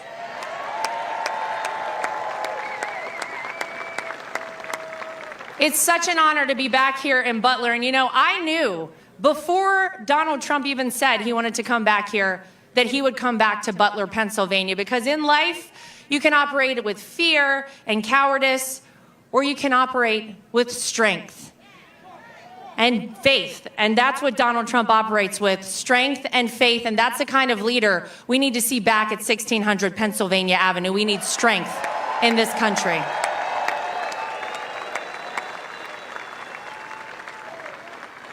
And Eric's right. I've been doing a little something with making sure that we have free, fair, and transparent elections, and that only legal citizens are voting in our elections here in the United States of America. If that's okay. It's been the #1 focus of the RNC since I took over alongside our chairman, Michael Whatley, back in March. We have had a big goal of recruiting 100,000 people to volunteer as poll watchers, poll workers, legal experts on the ground. And we said, I don't know, 100,000 is a lot. I'm happy to report that we have trained 200,000 people across this country to do that. So our message is very clear. If you are a person who is considering cheating in our elections, we will find you, we will track you down, and we will prosecute you to the full extent of the law. And if you're an illegal citizen voting in our election, we'll track you down and prosecute you to the full extent of the law, and you're leaving this country. How's that sound? Don't do it. It's not worth it. But real quick, before I go, is everybody in this crowd registered to vote? Well, it could be that you've heard of someone who's been doing so much voter registration right here in Pennsylvania. His name is Scott Pressler. And he has done an incredible job. We have flipped Bucks County and Luzerne County from Democrat to Republican in terms of voter registration. And I would like to invite my friend Scott Pressler to come up and say a few words to you folks. If you would welcome him, please, to the stage right now.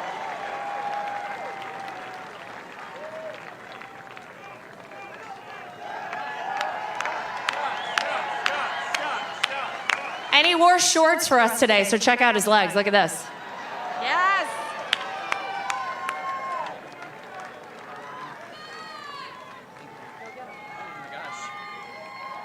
I wish I didn't wear shorts today. Mom and Dad, I honor you on the stage today, Captain Robert Pressler and my mom, Carol Pressler.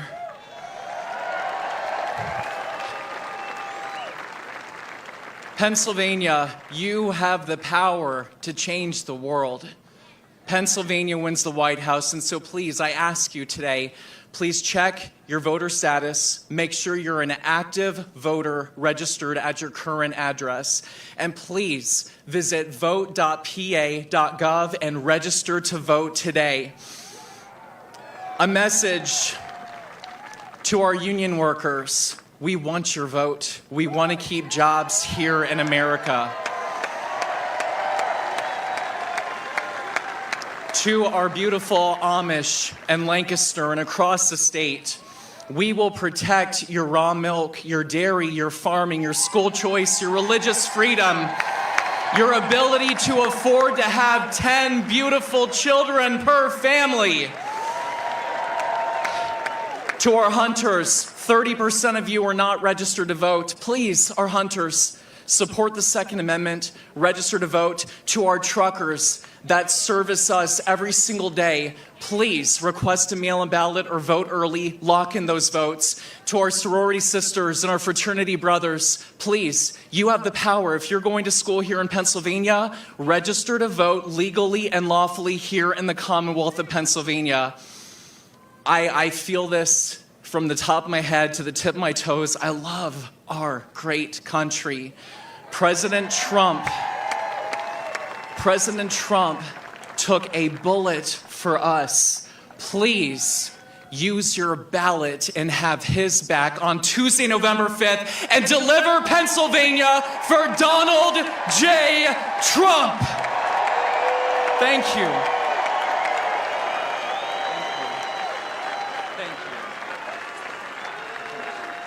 All right, before we go, what we're going to do here today, ladies and gentlemen, is we're going to make a new memory in Butler, Pennsylvania. And this will mark the moment that this election was won for Donald J. Trump. Let's send him back to the White House on November 5th. We love you, Pennsylvania. Thank you. God bless.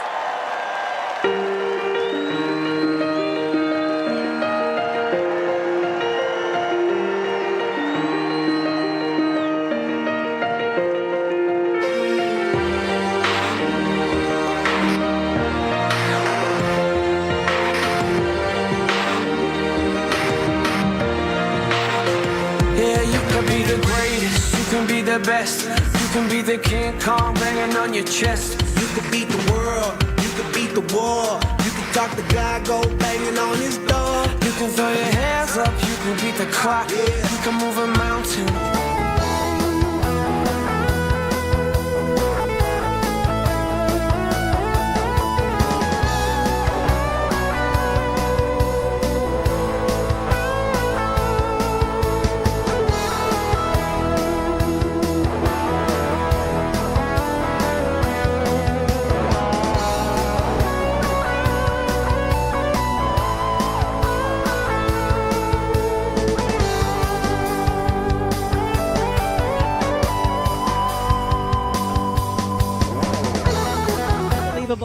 That we just saw what we did, because Scott Pressler has been working so unbelievably hard for this state. We see him at every single rally. We see him all across the state. We see him even all across the country, fighting so hard to get that vote, to get that registration from every single potential voter. And today he got his recognition on the most I would say, on the best world stage there is, which is here in Butler, Pennsylvania, where the world is watching. And I'm so happy that Laura and Eric brought him out to give him that recognition he's so truly deserved. What a treat. Yeah, it was amazing to see Scott, all the hard work he has done. He has literally traveled in his car, hotel to hotel, living away from home, getting the job done for the American people, literally changing blue counties to red simply based on the demographics of registering voters and getting them engaged in the process. And really without him, the MAGA movement would not be as well served. So Scott Presler, hats off to you. The amazing work day in and day out that you go after to make this country great again. And Eric and Laura Trump doing extraordinary things, especially Laura at the RNC with the election integrity. And I've seen it firsthand in my swing state of Georgia, just the work that she has done in order to bring about volunteers, bring about Trump Force 47 captains, and here just comes, the amount. Just so you guys know, here comes a bunch of JD Vans and a series of people that are with President Trump are just coming out in the front right now, including Secret fantastic. Service. Do you see any glimpse of Elon Musk by chance? I don't know yet. I mean, he might be the next speaker. It's possible. But I'll tell you one thing. Having the opportunity to see the family on stage today after what they must have experienced behind the scenes on July 13th was a very full circle moment. Oh, absolutely. And this is a day to celebrate them and the sacrifice that they've had to endure, because that's the thing, as President Trump said, even when he visited Arlington with the soldiers, the families, members of the fallen soldiers from Afghanistan, he asked, does this get any easier? And they said, sir, it doesn't. No. It gets harder as time goes on. And we just don't know when life will end for all of us. It's something that we all share as human beings, and that it's fragile, it's precious, and we must live every day to the fullest. And let me tell you, the people here are living this day to their fullest, not living in fear or despair, but with an incredible amount of hope in order to see their country made great again.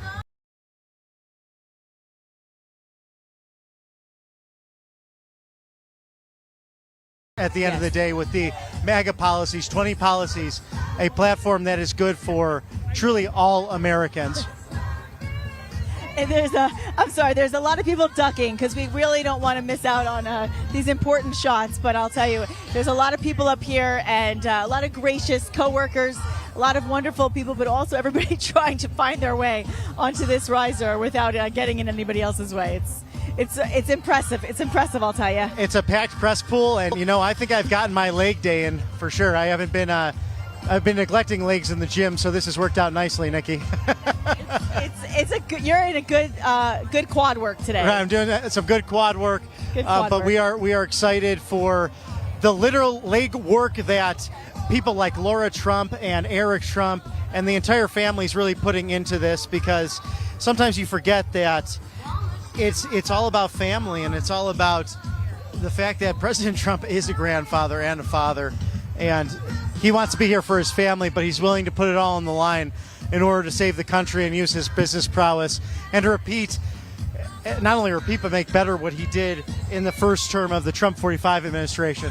It is really one of those days that I will tell you, if you're here in person, you get it. Because I know a lot of people that are here are telling me they're watching, and they're saying that this is one of the best days of their life, and they're so grateful. And if you're not here, I'm so glad we can bring this coverage to all of you so that you have an opportunity to see exactly what's going on, even if you can't be here physically in person. And seeing the family, I just saw a quick, I went on Instagram to see if there was any posts from the team, and there was a post of President Trump actually getting off of his plane and being greeted by the comparatory family, and he hugged the girls, he hugged them all, they hugged him back. It was like a little huddle, a little group hug. It was a really endearing, special moment. And it definitely got me choked up when I saw it. But it just, again, it goes to show you the compassion and humanity that President Trump has. And that's why he's here today. And as you can see in the left-hand corner above the podium where President Trump will be speaking is Corey Capitor's uniform, his helmet that President Trump hugged and kissed on the RNC stage. It's surrounded by flowers as well. So a special memorial to remember a great man, a great husband and father who loved his country, who loved his community, and was focused through the fire department, choosing a vocation of service for one another, for his family, and for his friends. And we remember and honor his memory today. Also, just a security detail to show around here as well. Many snipers on the roofs and surrounding areas. It definitely has been heightened compared to other rallies and other things we've seen as of recent, but still very smooth considering we are reporting here at RSBN and have seen 100,000 plus have showed up for this rally. Is that where we're at right now? I would imagine. That's the number. It's pretty amazing. I mean, it just goes on for as long as the eye can see. So really remarkable. And it's funny because I have people say to me sometimes, well, I mean, why would anybody want to stand in a crowd? I've never heard one person complain. People love standing in a crowd. They love this because there's camaraderie, there's patriotism, there's collective love. And it's what Eric said. Eric said it's a family, this movement. It's not about politics. It's about love for country, and it's something really special to see. Another thing that we're going to hear tonight in honor, of course, of the memory of Corey, but we're also going to, I'm sure, hear from President Trump a little bit about, the final push. We're in what they call crunch time, Bobby. This is official crunch time, and so as we enter these final days, we're going to see some really important points, I think, made that we haven't heard before. There are some moments in history that are forever seared. There's a special video, I guess, that they're showing right now. When joy is shattered by pure terror. And I believe Triumph over good, and our pride turns to mourning, all in an instant. The bravest among us suddenly fallen. Patriots and presidents besieged. A nation stunned to its core. And in the silence of our grief, in the stillness of our prayers, we ask, why? And we may never know.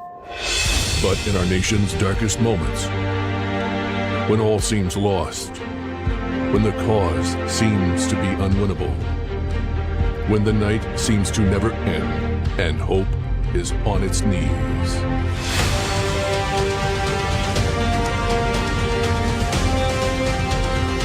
we rise.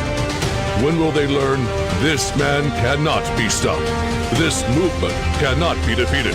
And even when they mock us, even when they slander us, even when they count us out of the fight, we will not stop. We will not bend. We will not break. We will not yield. We will never give in. We will never give up. We will never back down. We will never, ever surrender. My fellow Americans, our movement is far from over. In fact, our fight has only just begun.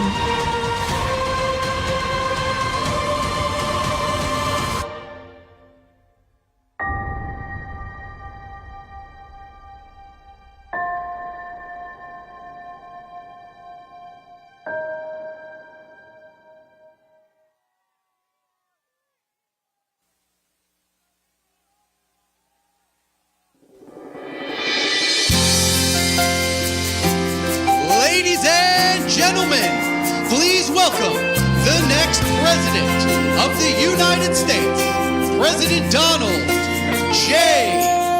Trump. All the things were gone. I'd worked for all my life, and I had to start again with just my children and my wife. Thank my lucky stars to be living here today, 'cause the flag still stands for freedom, and they can't take that away. And I'm proud to be an American, where at least I know I'm free. And I won't forget the men who died, who gave that right to me. And I gladly stand up next to you and defend her still today. 'Cause there ain't no doubt I love this land.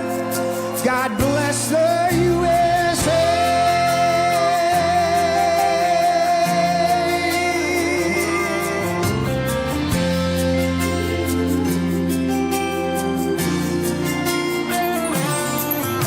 From the lakes of Minnesota to the hills of Tennessee, across the plains of Texas, from sea to shining seas, from Detroit down to Houston and New York to LA. There's pride in every American heart, and it's time we stand and say that I'm proud to be an American, where at least I know I'm free. And I won't forget the men who died, who gave that right to me. And I gladly stand up next to you and defend her still today. 'Cause there ain't no doubt I love this land. God bless the USA.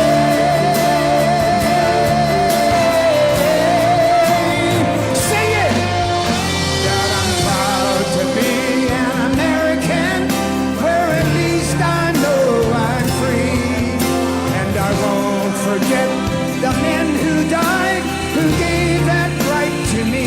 And I gladly stand up next to you and defend her still today. 'Cause there ain't no doubt I love this land. God bless the USA.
Lee, thank you very much, really. And thank you, a very big thank you to Pennsylvania. We love Pennsylvania. And as I was saying,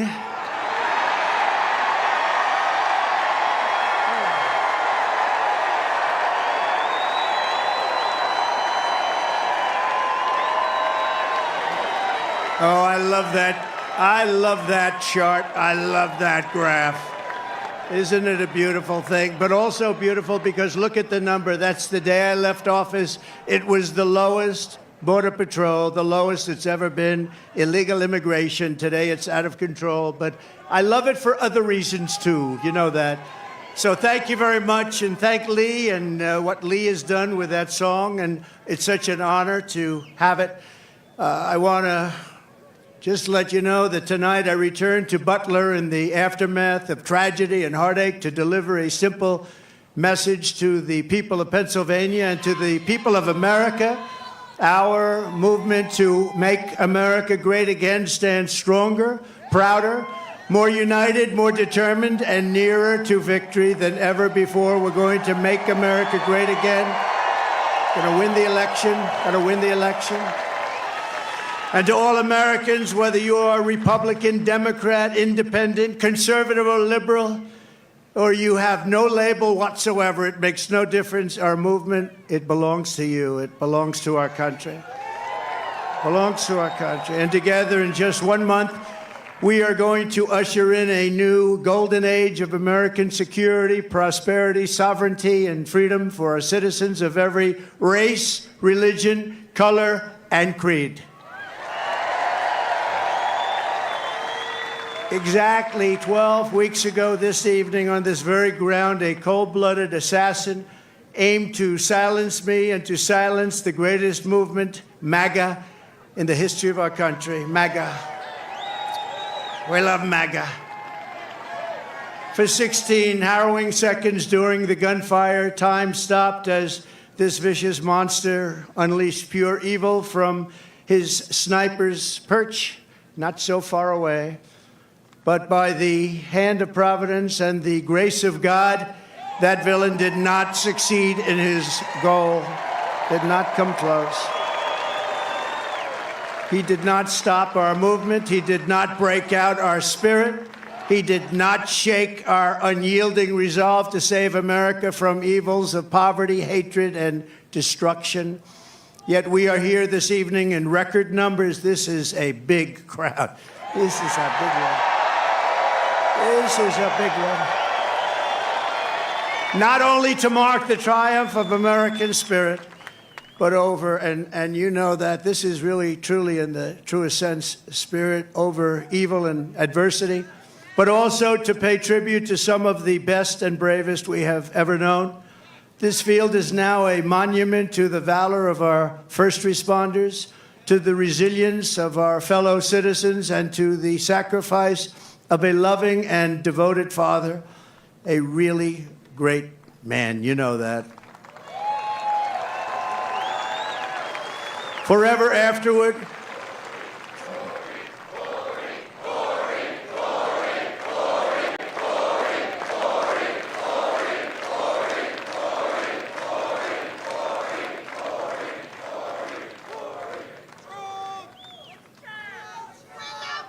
forever after, all who have visited this hallowed place will remember what happened here, and they will know of the character and courage that so many incredible American patriots have showed and know, and they know it at a level never seen before, probably. First, I want to thank the men and women of the U.S. Secret Service who threw their bodies on top of mine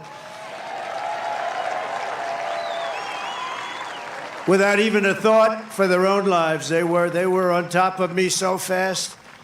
They were on top of me, and there was not even a moment of doubt in their minds. You watch those tapes, not even a moment of doubt. I want to thank Secret Service. They're great, great people. They are great people.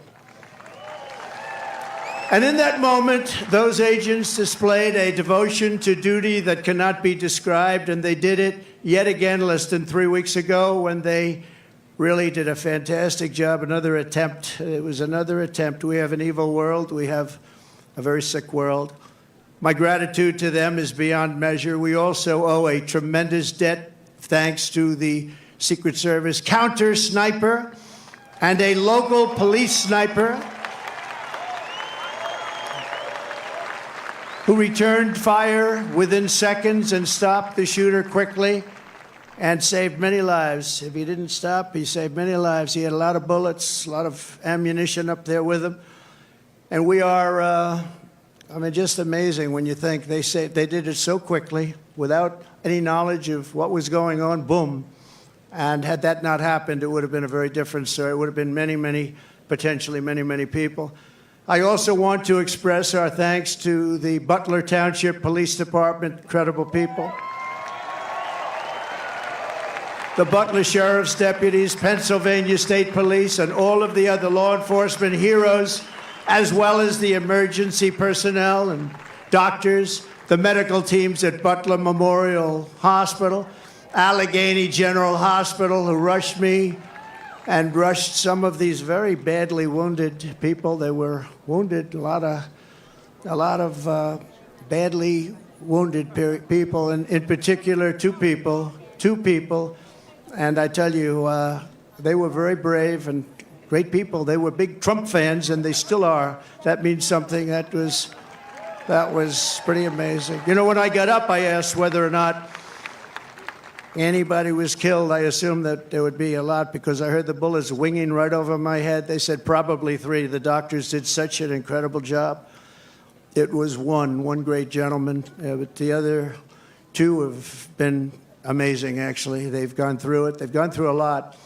And when the crisis struck, they did really Pennsylvania proud. You've heard that expression, Pennsylvania proud. It's a great place. I went to school. I went to college in Pennsylvania. It's a great place. The people are incredible. Also, and I have to say, after returning to the field tonight is one of the really brave Americans who was hit by the assassin's bullet, U.S. Marine veteran David Dutch. David, thank you. Thank you, David. Thank you, David. And David, we're thrilled to see your recovery is going well. Great doctors up here, I have to tell you, great doctors. Your courage is really an inspiration to us all, so I want to thank you very much, David. A great gentleman, great gentleman. I want to send our love to someone who could not be here because he has just undergone a major surgery related to the shooting. A man who was really badly wounded, like David, James Copenhagen, because James was a wonderful man, a big Trump fan. And Mr. Copenhagen is out there watching us right now, but he's in a hospital where they did some additional work, but he's in great shape. He wanted to be here so badly, but he's in great shape, and we appreciate it, and we're looking to his full and complete recovery. He will have a complete recovery. Thank you.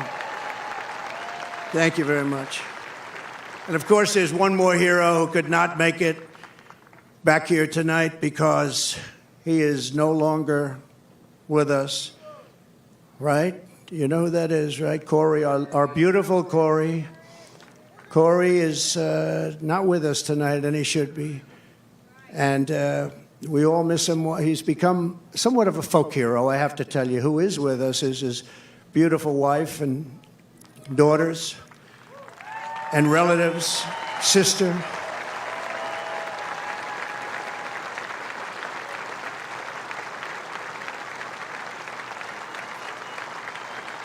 Please, where are you? Where are they sitting?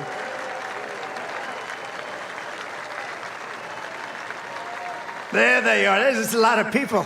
It's not easy to find people in this audience. Goes back further than you can see. Thank you very much. Thank you very much. Thank you very much. Great family, a great, incredible family. And he loved you a lot. And, you know, his wife said something very beautiful. The public, a lot of people, all of us, a lot of people have been very generous. And she said, I'd rather have my husband. That's a good thing to say. That's a good thing to say. I'd rather have my husband.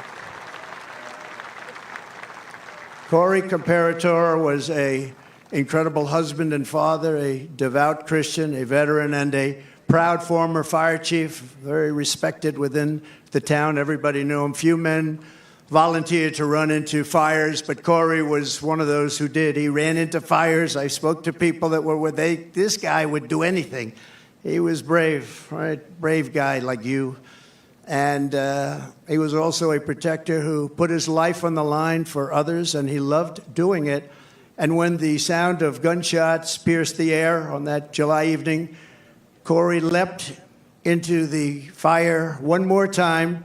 In his last seconds of this earth, he threw himself on the top of his wife and daughters. He didn't want them hurt. He threw himself. He said he knew what was happening. He didn't want them hurt. And he was hit hard. He was hit hard. And he gave his life to shield their lives. Every father and husband in America hopes that if the time came, we would have what Corey had. Tremendous courage, tremendous guts, and he wanted to protect his family, and he did protect his family. At this time, it is 6:11, 12 weeks to the minute that the shooting began. I would like to ask everyone to join me in a moment of silence.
Now that is what you call a voice.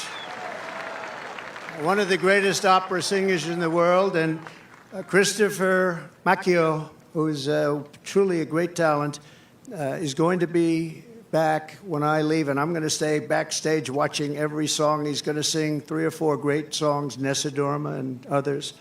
And so I wouldn't leave your seat too fast when we're finished today, but this is in honor of 3 great people, actually, 3 great, and in particular, Corey. And we appreciate it, but that is a real voice, isn't it, huh? That's not... What do you think, Mr. Future Vice President? Pretty good, right? I don't know if you could do that, JD. I don't know. I don't think JD can do that. In the face of murderous hate, Corey answered the most selfless kind of love. We are joined this evening by Corey's incredible widow, Helen, his 2 precious daughters, Kaylee and Allison, and his sisters, Kelly and Dawn. Thank you so much. Thank you so much. This is an incredible tribute. This is a tribute like no other, and he deserves it. To Helen and the entire family, I can only begin to imagine the depths of your grief, but I want you to know that just like you, we will carry his memory in our hearts for as long as we live. Everybody in this stadium and everybody that was there on that tragic evening, we are thinking about Corey. We think about him a lot. I know he's looking down on us right now from heaven, smiling at his beloved wife and daughters and his mother, Karen, and his entire family. His entire family. And he's with you, and he's going to be with us for a long time because, you know, some people just don't die in vain, and what he's left behind is incredible. And so God bless you, Corey. God bless you. Thank you very much. God bless you. You know, I just one little story. Helen told me that on the day that they came to the rally, Corey was really excited because somebody gave him great seats right up front here with the people from North Carolina, the ladies from North Carolina. This is their 227th rally. I don't know what's going on with them. Those beautiful ladies. but they always seem to have good seats. You know? But Corey had the best seat in the house, and he was telling his wife and family on the way over in the car, he said, I'm telling you, he's going to invite me up on the stage, because I do that sometimes. I take people, we invite them up on the stage. And she smiled, thinking it'll never happen. And little did anyone realize that Corey would be on the stage 3 months later in an almost immortal position. And that's where he is today. He's on the stage in a, I think it's a truly immortal position. So the love that he showed on that day and throughout his life is the love that sustains the entire movement, love that our families have, and it's love of our communities and love of our country. It's a force more powerful than any hatred and malice, because even in the darkest hours it shines forth as a guide, and it guides us like nothing could ever guide us. It guides us really like a candle in the night. And so it's love like Corey's that is joining us to save our country, that's going to heal our country, and that is going to reunite our country as one nation under God, indivisible, with liberty and justice for all.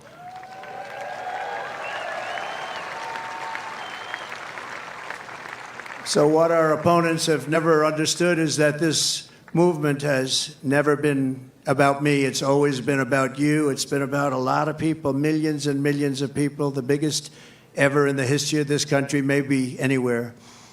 And everyday people who are the heart and soul of our country. They love our movement, they love our country, and they know they're doing right.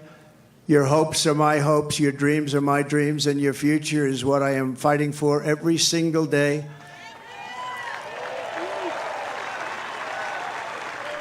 And now I have a great companion in J.D. Vance. How good was he the other night? How good?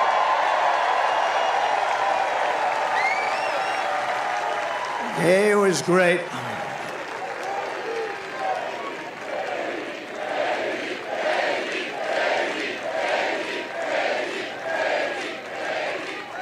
He was great.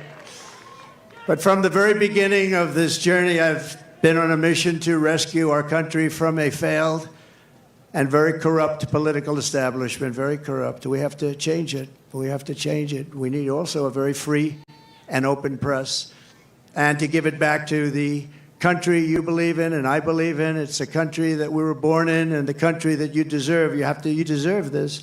In that mission, I will never quit. I will never bend. I will never break. I will never yield, not even in the face of death itself.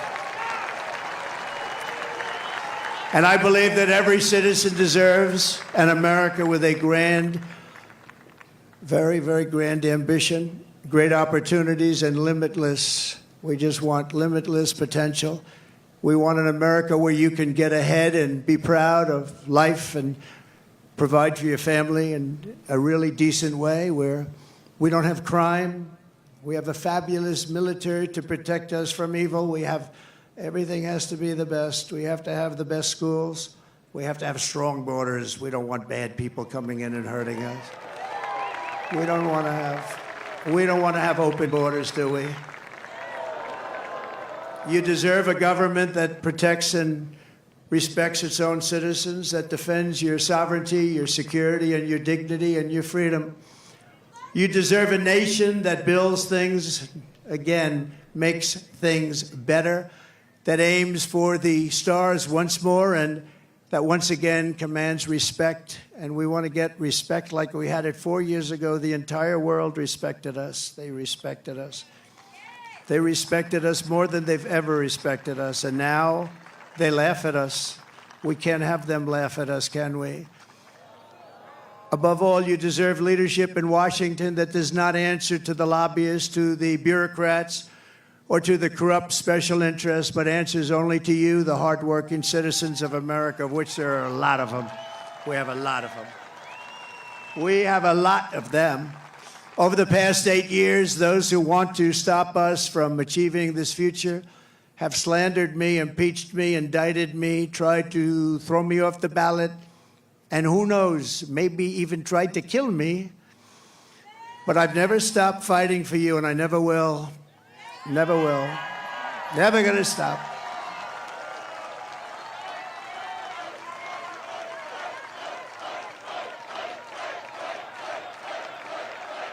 Thank you. Thank you.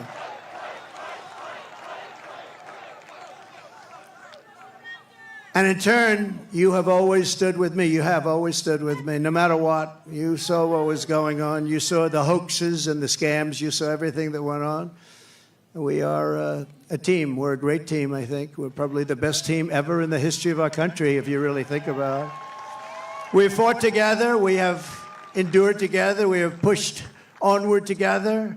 And right here in Pennsylvania, we have bled together. We've bled. We've had 3 people that really got hit hard. 2 of them made it. Great doctors, great doctors. They weren't supposed to make it. I wasn't supposed to make it. People said, my great doctor at Butler said, "Sir, you're the luckiest man alive. This would be a good time for you to go out and buy a lottery ticket." I've never seen anything like. I almost went out and bought a lottery ticket. I'll take it.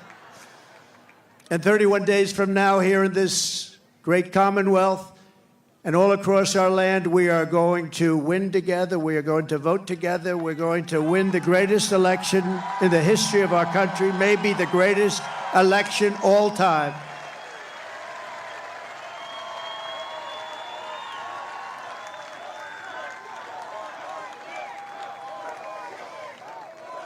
After we all have been through all of this together, nobody's gone through what we've gone through. Nobody. Because I go through it, you're going through it too.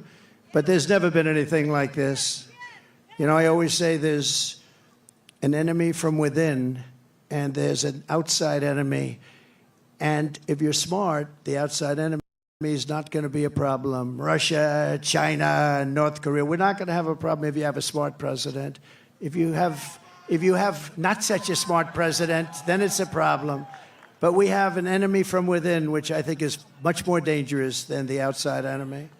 We stand on the verge of the 4 greatest years in the history of our country. We can make these the 4 greatest years. We'll turn it around so fast that your head will spin.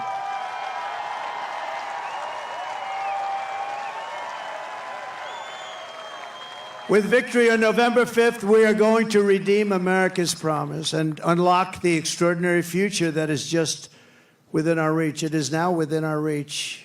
Think of it, 1 month from today, 1 month. We got to get there. We got to get there. They'll drop all sorts of bombs. They'll be hitting you, JD. They'll be hitting me. These people, they'll hit and hit. But I think we've almost become immune to it, haven't we? We've become immune to it. You got a little dose of it, a couple of little doses. No, that's the only way. That's the only way they can even think about winning, with open borders. Who wants open borders? Who wants men playing in women's sports? Who wants sex change operations for illegal aliens in holding bins? No, I don't think so. We will begin a new era of soaring income, skyrocketing wealth, millions and millions of new jobs, and a booming middle class. We're going to boom like we've never boomed before. And we're going to unleash a manufacturing renaissance right here in Pennsylvania, including fracking like we've never fracked before. We're going to frack, frack, frack. You know, our opponent said, there'll be no fracking, no fracking. We'll never frack, we'll never frack. Then she started seeing poll numbers, by the way. And by the way, speaking of poll numbers, do you mind if I mention poll numbers? Because I only mention them when they're good. I never mention it. But one that's hit me really amazingly, Rasmussen, very highly respected poll. JD, it just came out. I don't think you heard this one, but this is a shocker. You know, they always say the Democrats will win the Hispanic vote, but we've been creeping up rather rapidly. And Rasmussen is one of the most respected polls. I mean, Republicans would get 4, 5, 6, 9, 10%. They just came out with a poll. 62% for Trump. Think of that. Think of that. And 34% for Kamala. I don't usually use her last name because nobody knows who I'm talking about. I go, Harris. They say, who's Harris? It's happening all the time. Who's Harris? And we can't find out who she is because if we do, our country is going to be in big trouble. We will live in a very beautiful city or town that are safe and clean with borders that are sealed and secure. And again, we want people to come into our country. We all want that. We need that. But you know what? We want them to come in legally. They're going to come in legally and love for our country.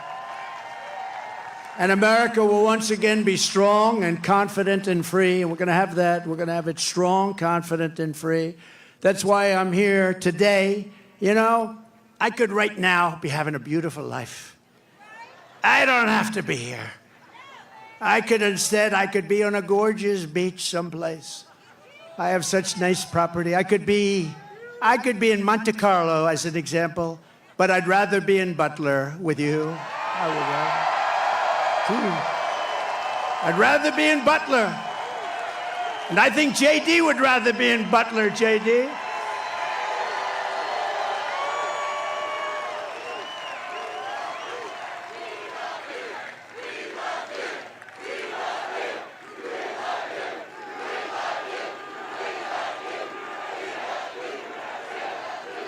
No, I'd rather be here because we're doing something. You know, they get a lot of rich guys that go, nobody cares about them. I had one about a month ago, very, very rich guy, and he called me up. He said, President, I've known him for a long time. I don't say how long because I don't want my wife to hear that number. It's a long time. But he's very successful, and he said to me, sir, could you do me a favor? The guy's worth billions of dollars. He said, could you do me a favor? I can't get into a restaurant. Do you think you could call them to get me in? And I said, what the hell is the good of being rich if you can't get into a restaurant, right?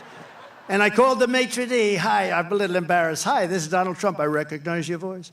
I said, would you do me a favor? A friend of mine is online about a mile back. This is a very successful restaurant.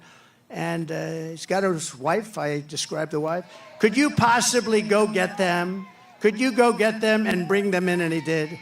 And my friend called me up the next day. He said, thank you very much. Thank you.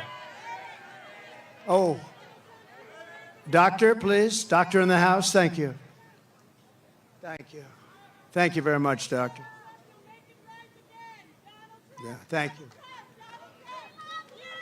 Take your time, doctor, please. We got plenty of time, right?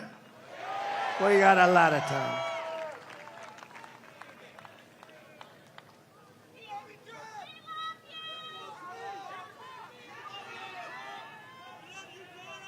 You doing okay?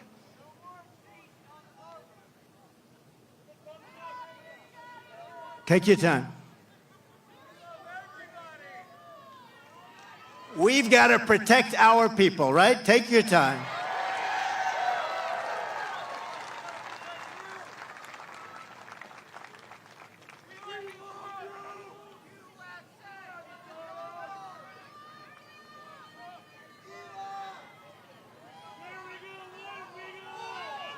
It's all right, doctor. Go ahead. That's all right. That's all right. People come out 2-3 days ago, and then they get it's an amazing thing. It's an amazing thing. We appreciate. Everybody appreciates it. Yep. Take your time. That's great. That's great.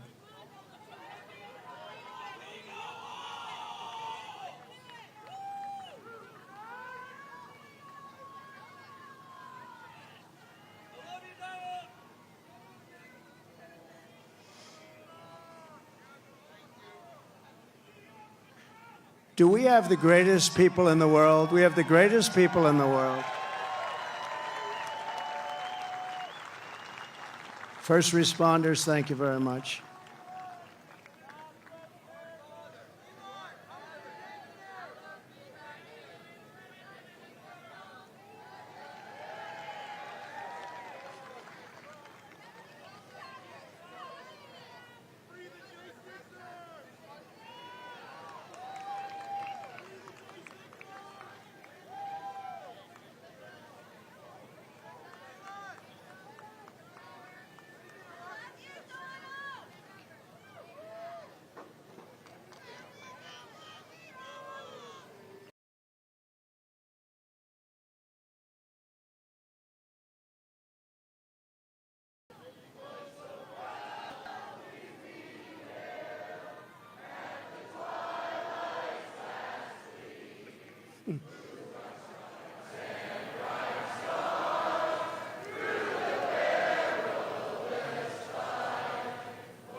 Thank you.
Thank you, Doctor. Great job. Thank you very much. Thank you, all. Fellas, thank you. First responders, thank you very much.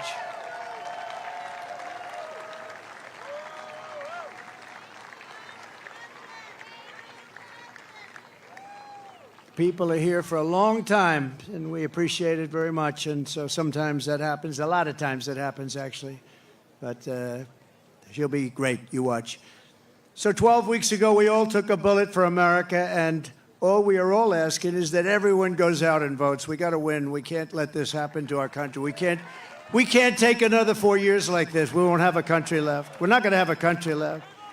And all of this will be for nothing if you don't get out and vote.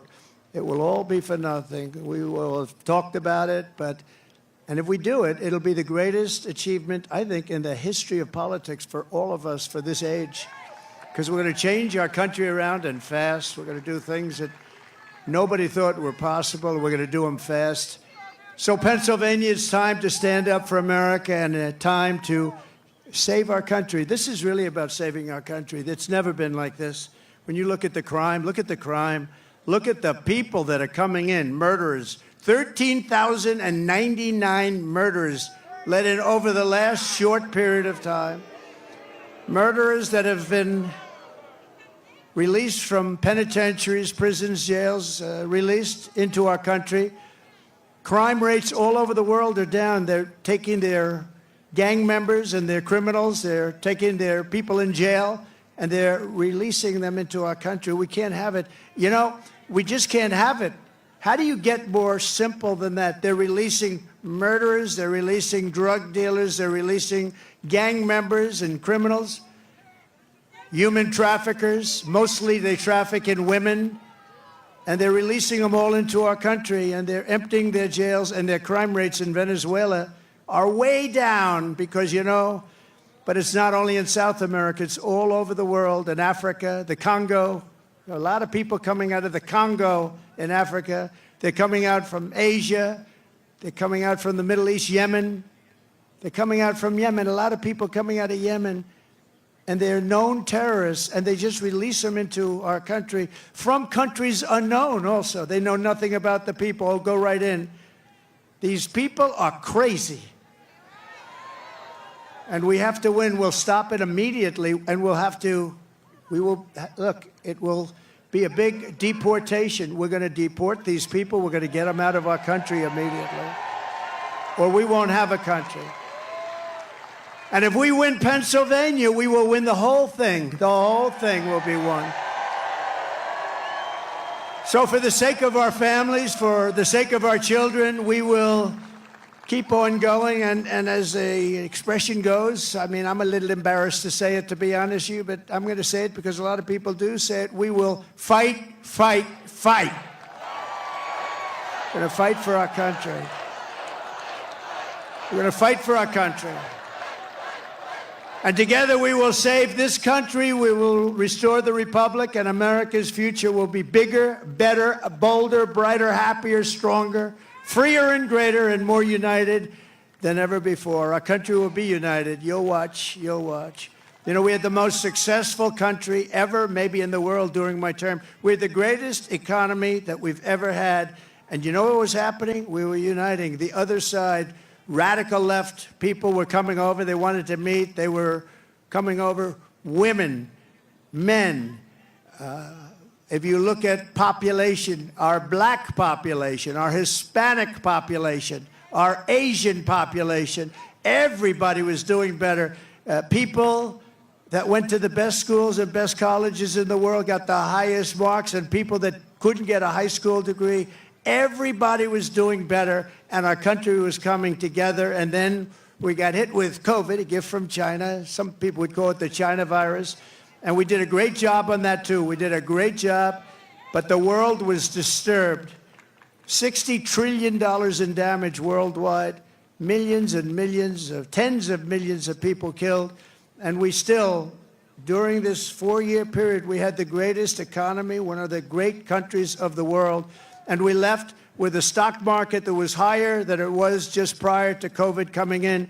So what we did was something really incredible. But we had the greatest, most successful country ever. We had the greatest economy in our history, and we're going to do it again, and maybe even better. We learned a lot. We learned a lot about people and about doing things and what works and what doesn't work, and we're going to do it, and it's going to be quick.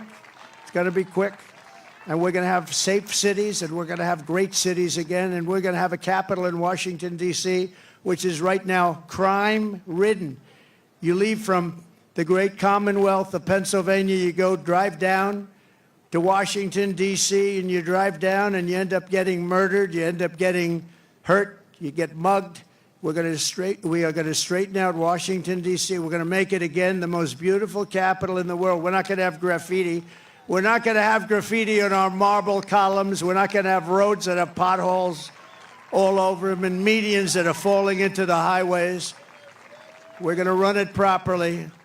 We're going to change it. We're going to run it properly. It's an embarrassment to us. Can you imagine foreign leaders coming in and running over roads that haven't been paved in years? We're honored to be joined tonight by one of the people who is going to help us build this incredible future, and he is a truly incredible guy. And I don't say that often.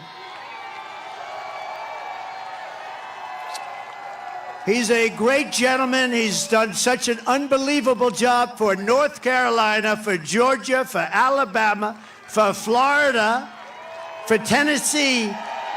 His name is Elon Musk. He saved free speech. He created so many different great things. Where is he? Come on up here, Elon. He created the first major American car company in generations, and his rocket company is the only reason we can now send American astronauts into space. Come here. Take over, Elon. Yes, take over.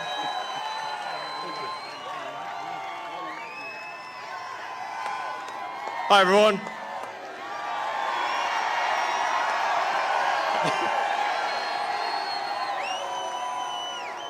As you can see, I'm not just MAGA, I'm dark MAGA. Well, first of all, I want to say what an honor it is to be here. And, you know, the true test of someone's character is how they behave under fire. And we had one president who couldn't climb a flight of stairs, and another who was fist pumping after getting shot. Fight, fight, fight! Blood coming down the face. Now, America is the home of the brave.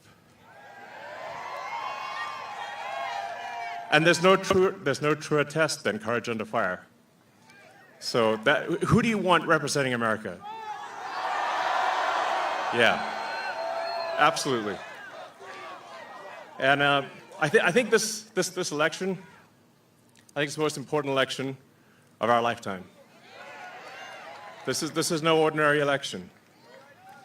The other side wants to take away your freedom of speech. They want to take away your right to bear arms. They want to take away your right to vote effectively. You've got 14 states now that don't require voter ID. California, where I used to live, is just passed a law banning voter ID for voting. I still can't believe that's real. So how are you supposed to have a proper election if there's no ID? It's just meaningless. And free speech is the bedrock of democracy. And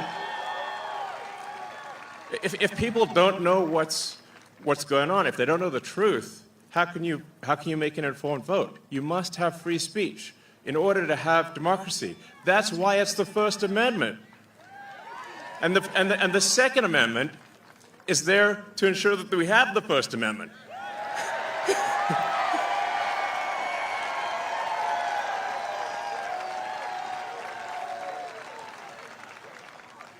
President Trump must win to preserve the Constitution. He must win to preserve democracy in America.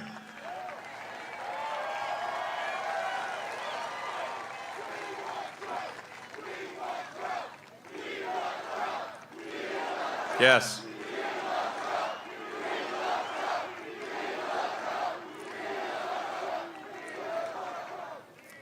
This is a must-win situation. Must win. So I have one ask for everyone in the audience, everyone who watches this video, everyone in the live stream. There's one request. It's very important. Register to vote. Okay? And get everyone you know and everyone you don't know, drag them to register to vote. There's only 2 days left to register to vote in Georgia and Arizona. 48 hours. Like, text people now. Now. And then make sure they actually do vote. If they don't, this will be the last election. That's my prediction. Nothing's more important. Nothing's more important. So get everyone you know. So I'm speaking to people out there. Everyone in the crowd, I think, is already convinced. But for people out there that are watching the video, watching the live stream, you need to get everyone you know, at work, your friends, family, text groups, your social media, everything. Get them to register to vote right now. Only 2 days left for Georgia and Arizona. Only a couple weeks left in Pennsylvania. And if they're not registered to vote, it doesn't matter at that point. Register to vote. I'm being repetitive for a reason, okay? So Nothing is more important. And a lot of people think maybe their vote doesn't count. Well, it does, okay? It does. It matters. And this election could be decided by 1,000 votes, 500 votes. A tiny margin. So get everyone you know to register to vote. I believe that's swapthevote.com. I believe that's the site. And double check that your registration is good. Don't take it for granted. I'm just being repetitive about this point because it is the one takeaway more than anything that will matter is getting those registrations and then getting everyone you know to actually vote. That is what will decide this election, especially in Pennsylvania.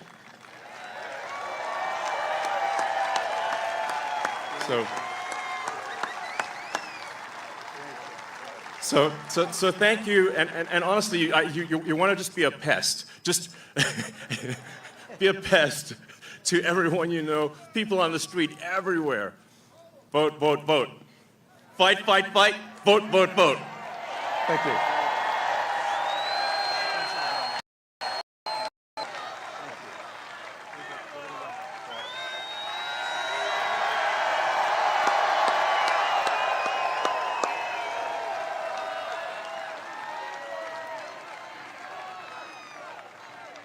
What a great guy. And he'd rather be making rocket ships, because he'd really rather do that.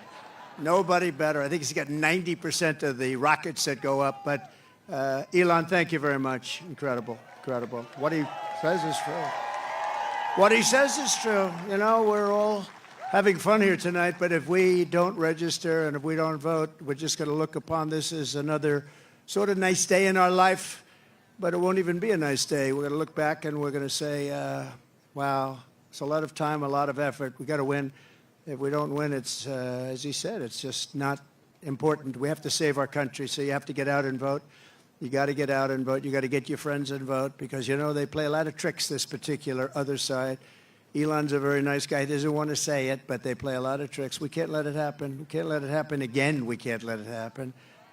And one thing, they showed us how bad they are. They showed us how bad a job they do. So that's one thing we got from this 4 years. They've done the worst job. That's the worst president in the history of our country. It's the worst vice president in the history of our country. And if you watched over the last couple of days, they are doing, this is a Katrina for them. This is one of the worst, they say it's the worst job ever done on helping people through the ravages of a hurricane. And they're watching, she's out there campaigning in San Francisco, a place that she ruined, okay? She ruined San Francisco.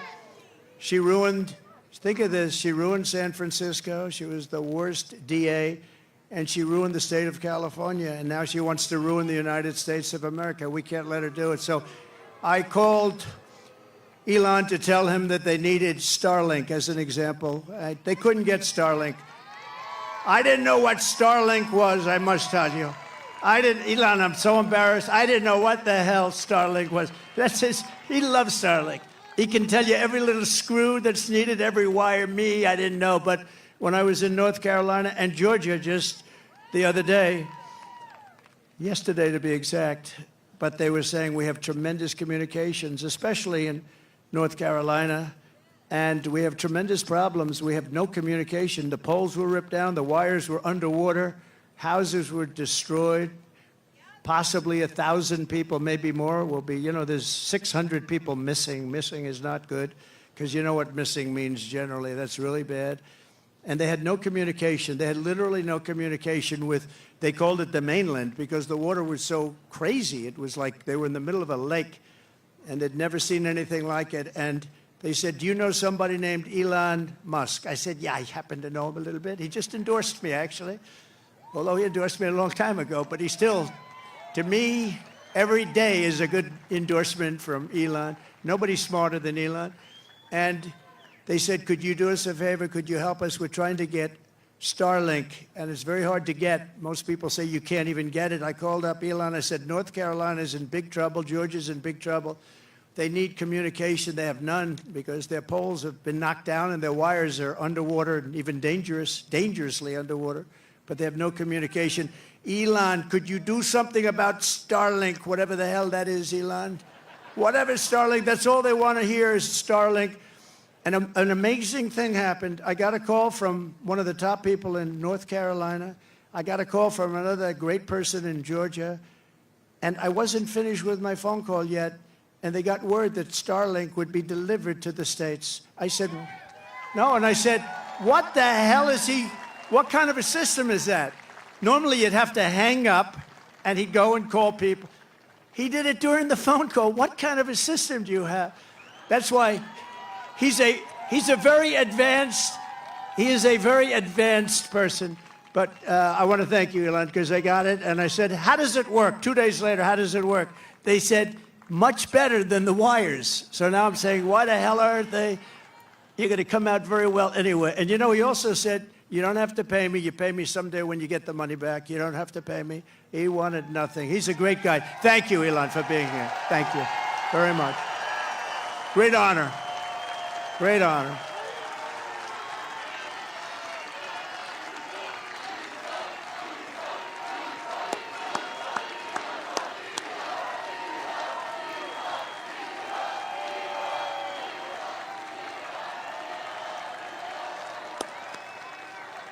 Thank you, Elon. And that's heartfelt. I can't even see the end. That's a lot of people here today. We're also joined by a great gentleman, a top, brilliant student. He went to a tremendous college and he graduated like right at the top of his class. In 2 years, I didn't know you could do that. It's 4-year college. Then he went to the military. Then he came out and he did fantastically inside the military. Then he came out, he went to Yale. Without the benefit of family ties. You know what that means, right? Without the benefit. That's pretty good without family ties. I don't know too many of those people. They had no family ties. He got in. He can't get in. And he graduated along with his wife. They're not going to have any problems with your kids academically, I can tell you. His wife and him were like the top students in the class. But he went to Yale Law School, and then he went out into the private sector, did great. Then he ran for the Senate, and he did fantastically. He won. And he's like a rocket ship. He's like one of Elon's rocket ships, the way his career is going. But you see why, because he's a really brilliant guy. And you saw that the other night in the debate, right? You saw that the other night in the debate. You know the expression they have? If that were a fight, they would have stopped it, right? So I just want to thank JD. I was always confident in that pick. And we had great people too, JD. We have every one of those guys were great. Every one of them would have done a great job. It was amazing. But we appreciate the job you're doing. And he's also very energetic. And he'll go on anywhere. He'll go on MSDNC. I say, oh, he's on that. He'll go on CNN. It's like he has no problem. He swats them like this. He has no problem. No, it's true. You know, other people say, sir, I'd rather not do that one. I'd rather not do that one, sir. I'd rather not do them because they are, you know, very. With him, he doesn't care. He says, they're not going to outsmart me. So I want to thank JD. You've done a great job. Thank you very much. Amazing. Great.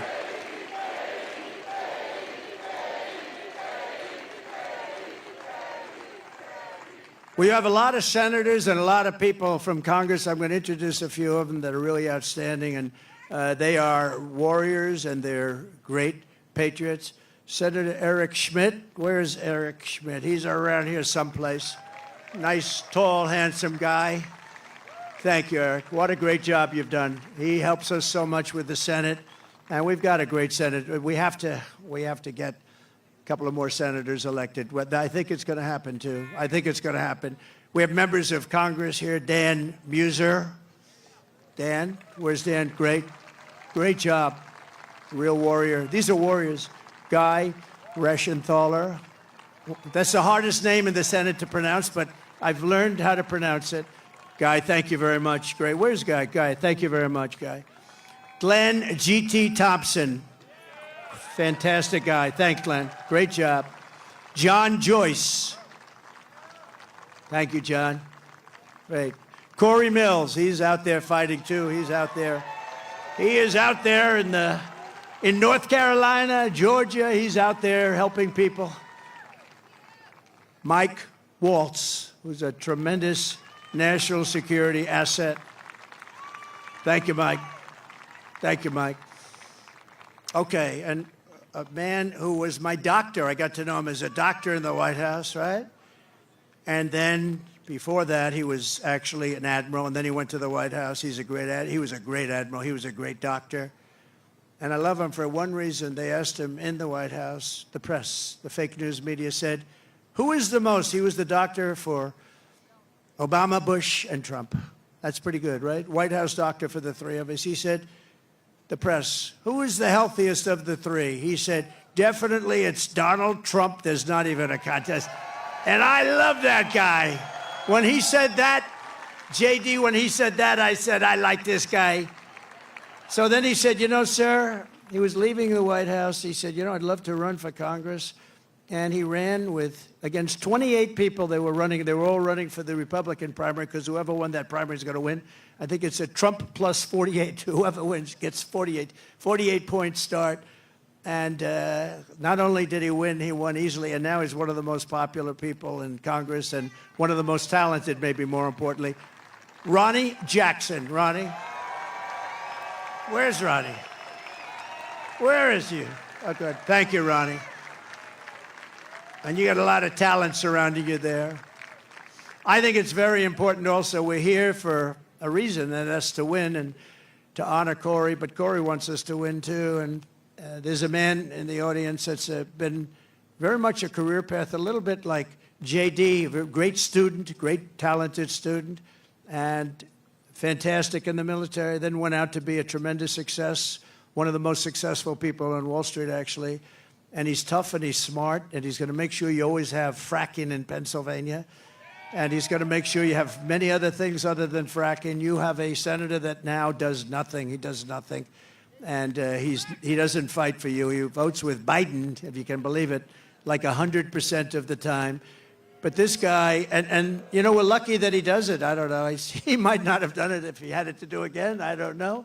But I think he's just one of the most outstanding people anywhere in the country to run for office. And we're lucky that he's doing it, and he's got a real shot. He's doing very well in the polls. It's hard to beat somebody that's been there a long time, but this is somebody that's been there a long time and did nothing. He did nothing.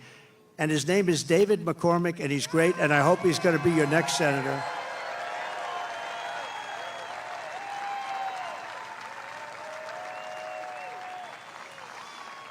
And I see somebody else I didn't know he was here. Mike Kelly. I see Mike Kelly here. Stand up. Oh, boy, am I lucky. Am I lucky I spotted him. If I didn't spot you, Mike, I was in big trouble, right? This is a man who's beloved in this state, and he's fantastic. So thank you, Mike. Thank you. We also have some terrific people from law enforcement. Butler County Sheriff Mike Sloop. Thank you, Mike. Great job. Thank you. Thank you, Mike. Thank you for your help, too, I could tell you. Thank you for your help. I can say that. Thank you very much. Butler County Commissioner Leslie Oshie. Leslie, thank you. Thank you, Leslie. Great job. RNC Chairman Michael Whatley. This guy is doing a great job. He's doing great. Came from North Carolina. We won North Carolina. He kept their cheating down to a minimum, and we were able to win it, and we were solid all night long. And he's great, but if we don't have good results by the 6th of November, I will never say that about him again. No, he's a great guy. He's working very hard. 24 hours a day he's working, I know that, and he's working mostly on Stop the Steal, because we have a lot of votes. We have plenty of votes. Stop the steal. That's why you've got to get out. You've got to get out and vote. We're going to win this thing. And the more we win it, you know, it's too big to rig, you know, the expression we use, make it too big to rig. You know, at a certain point, Elon would understand this better than anybody statistically. At a certain point, their cheating doesn't matter, and we want to make it too big to rig. And we also have somebody that's very special, the co-chair of the Republican Party, Lara Trump. Thank you. Lara, thanks.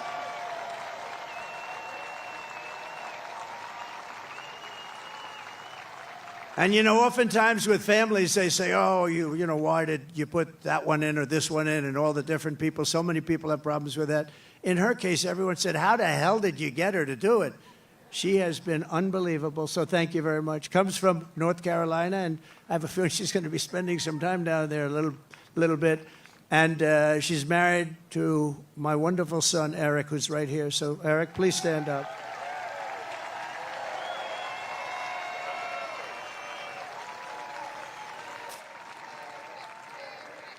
He's a great guy. Eric has a distinction. He has gotten more subpoenas than any man in the history of our country by about 10 times. Every day Congress would meet, they'd send him a subpoena. What is it about? They have no idea. But I think he's got the all-time record, and he's handled it all beautifully. Thank you very much. Thank you very much. A friend of mine, a great, great businessman, one of the most respected people, and he made a big, big contribution yesterday to Georgia and a big contribution to North Carolina. Steve Witkoff is here.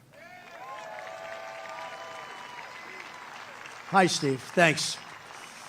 And another man who's one of the greatest businessmen in the country, he actually said that if Trump doesn't win, this country is going to go into a massive depression. Well, I don't know about that, but he has been a very good predictor, I will say that. And truly one of the greats, one of the great pickers, picker meaning stocks. He knows what he's doing, and highly respected by everybody. John Paulson. Thank you, John. Great. Great guy. Now, we have so many others, and I won't do it because we have to really get out of here before it gets too cold for people. But I love it much better because there's one teleprompter. Not that I use the teleprompters too much. Isn't it nice to have a president that doesn't need a teleprompter?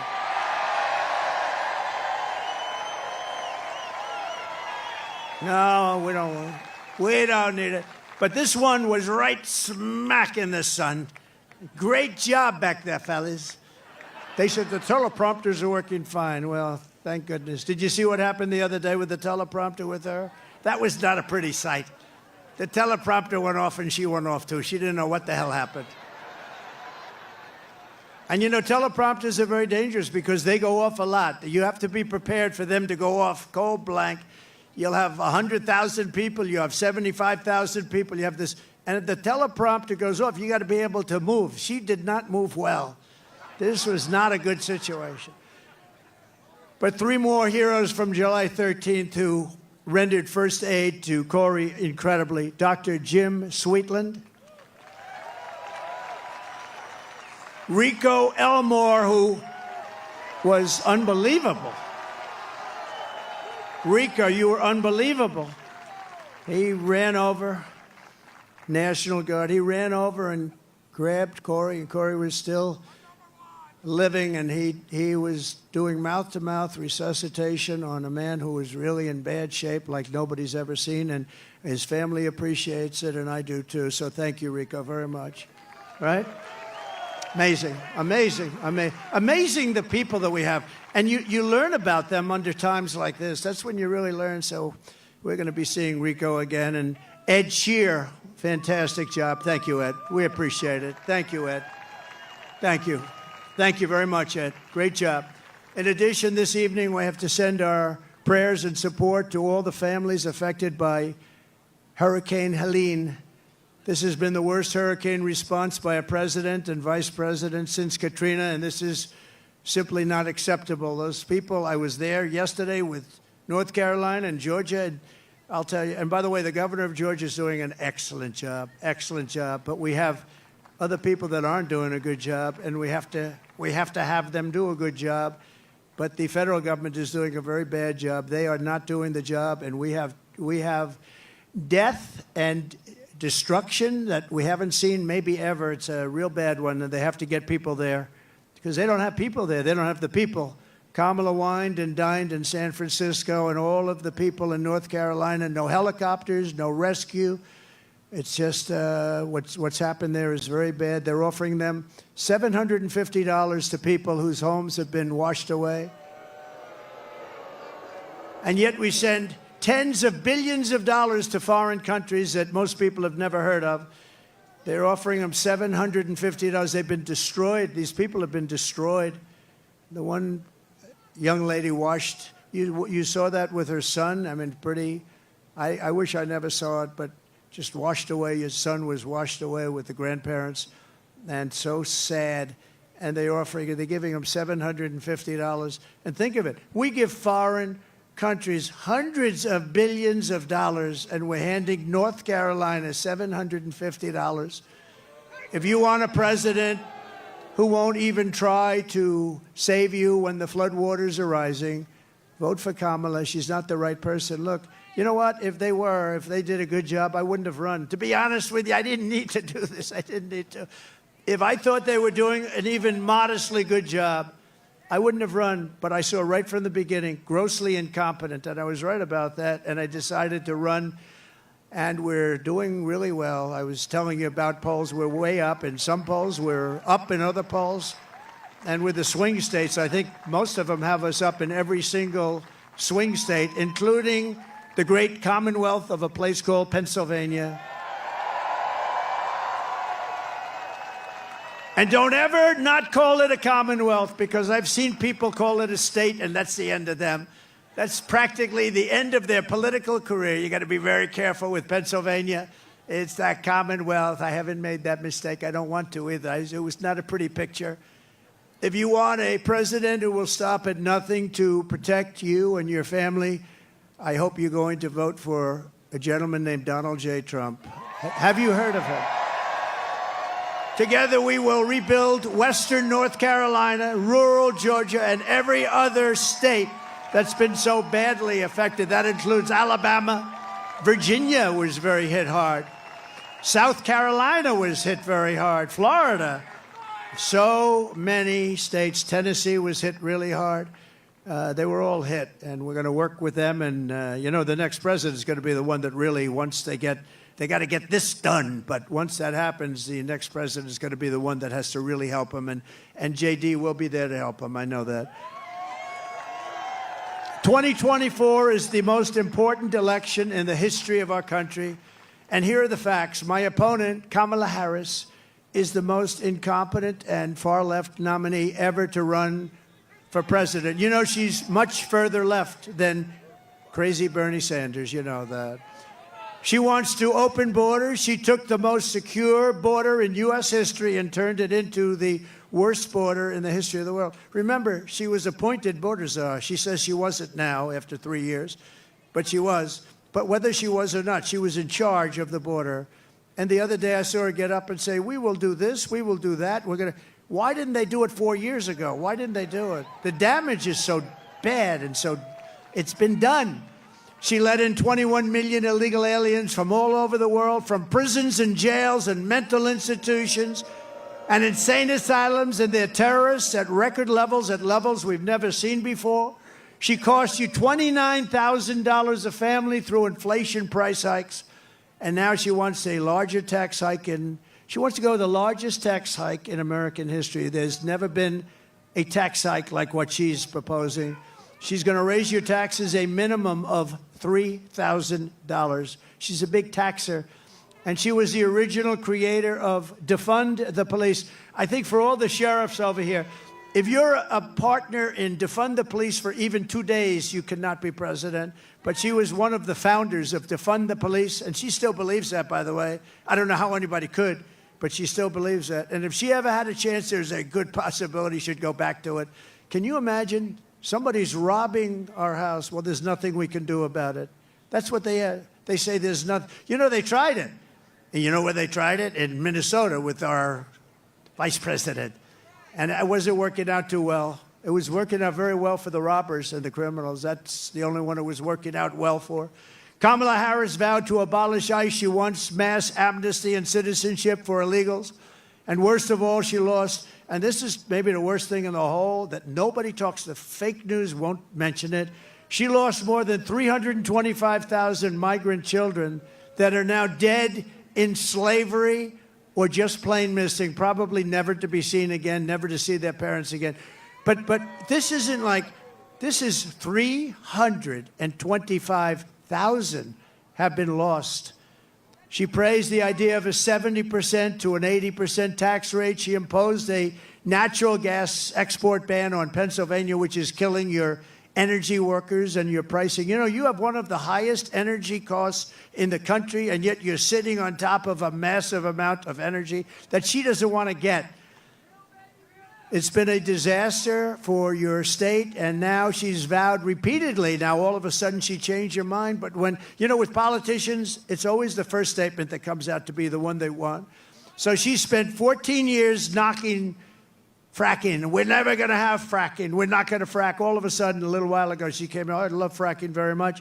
No, she'll go back to it. And she even endorsed free sex changes for illegal aliens in detention at taxpayer expense.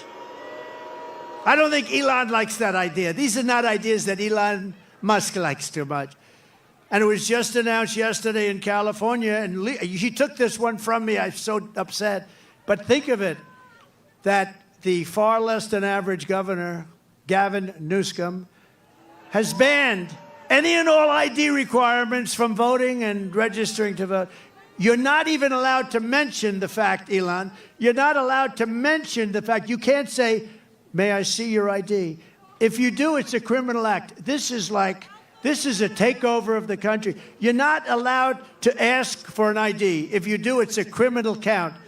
Other Democrat states are following. This is only so they can cheat. There's only one thing that you do this for, so that you can cheat on elections. There's no other conceivable reason. Kamala Harris is a radical left Marxist. She is a woman that's not respected in Congress. She was laughed at Congress. Nobody thought she could win. You know, they did a coup of Biden. Whether you like him or not, I'm not a particularly big fan, but we had a debate, and the debate ended, and all of a sudden they come to him and they say, we want you out. You're not going to win the election. And he said, I don't want to get out. He got 14 million votes. If you believe in democracy or a system, he got 14 million votes. And she got none. She was the first one out, 22 candidates, and she never made it to Iowa. She quit before Iowa, and now she's running, and that's okay. But, you know, we spent $150 million beating Biden, and as soon as he was down and out for the count, they said, let's take him out. We'll give somebody else to run. Never happened before. We do a lot of firsts, I will tell you. We do a lot of firsts. But she's a person that rated even worse in every statistic than any other senator. She was rated at the bottom of the U.S. Senate.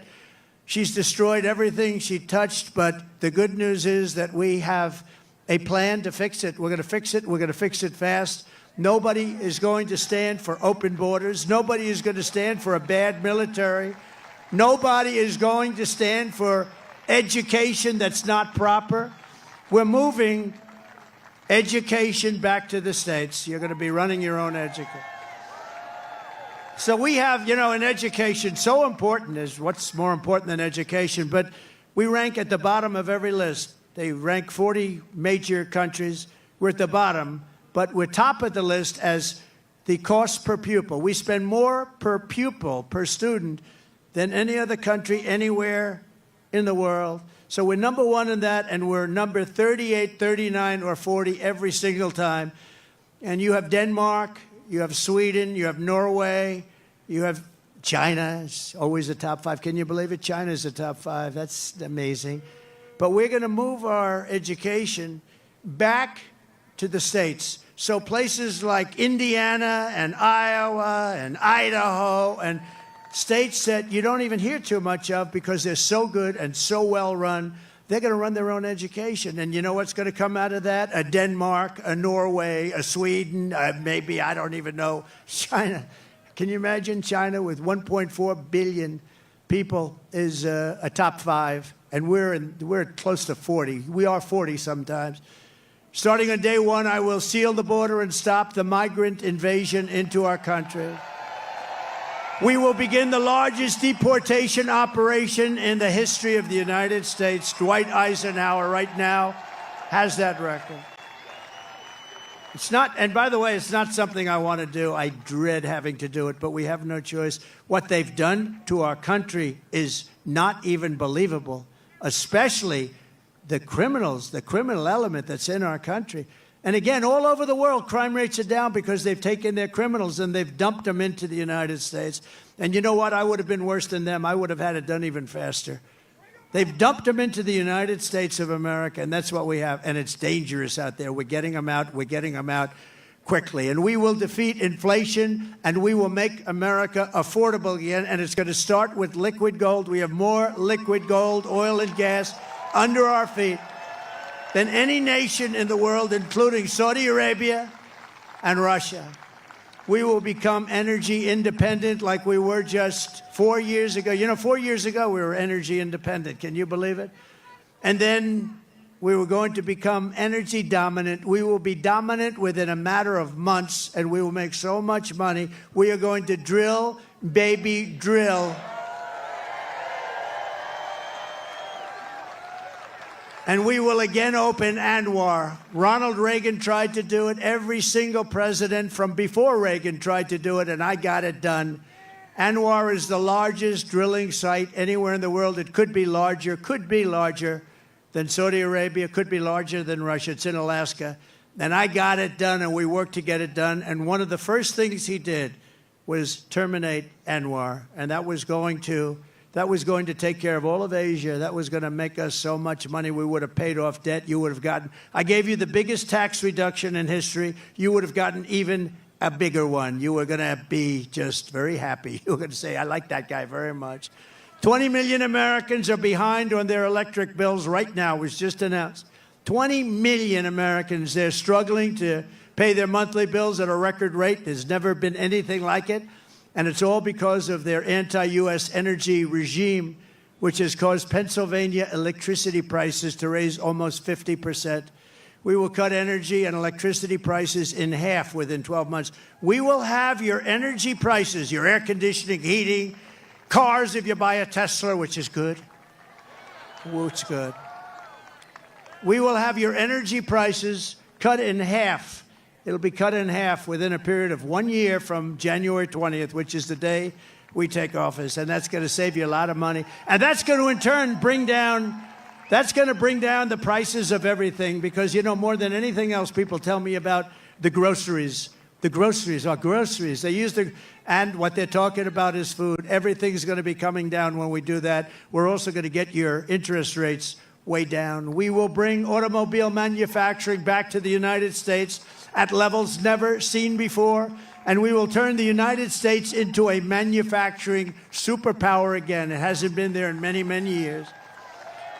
We had it started 4 years ago. The centerpiece of my plan for a manufacturing renaissance will be a 15% made in America corporate tax rate. In other words, if you make your product in the United States, you get a rate. So I cut it from 39% to 21%. Everyone said that was impossible. I got it done, and we had the best boom we've ever had. We did more revenue when we had it at 21 than when it was at 39. Think of it, much more.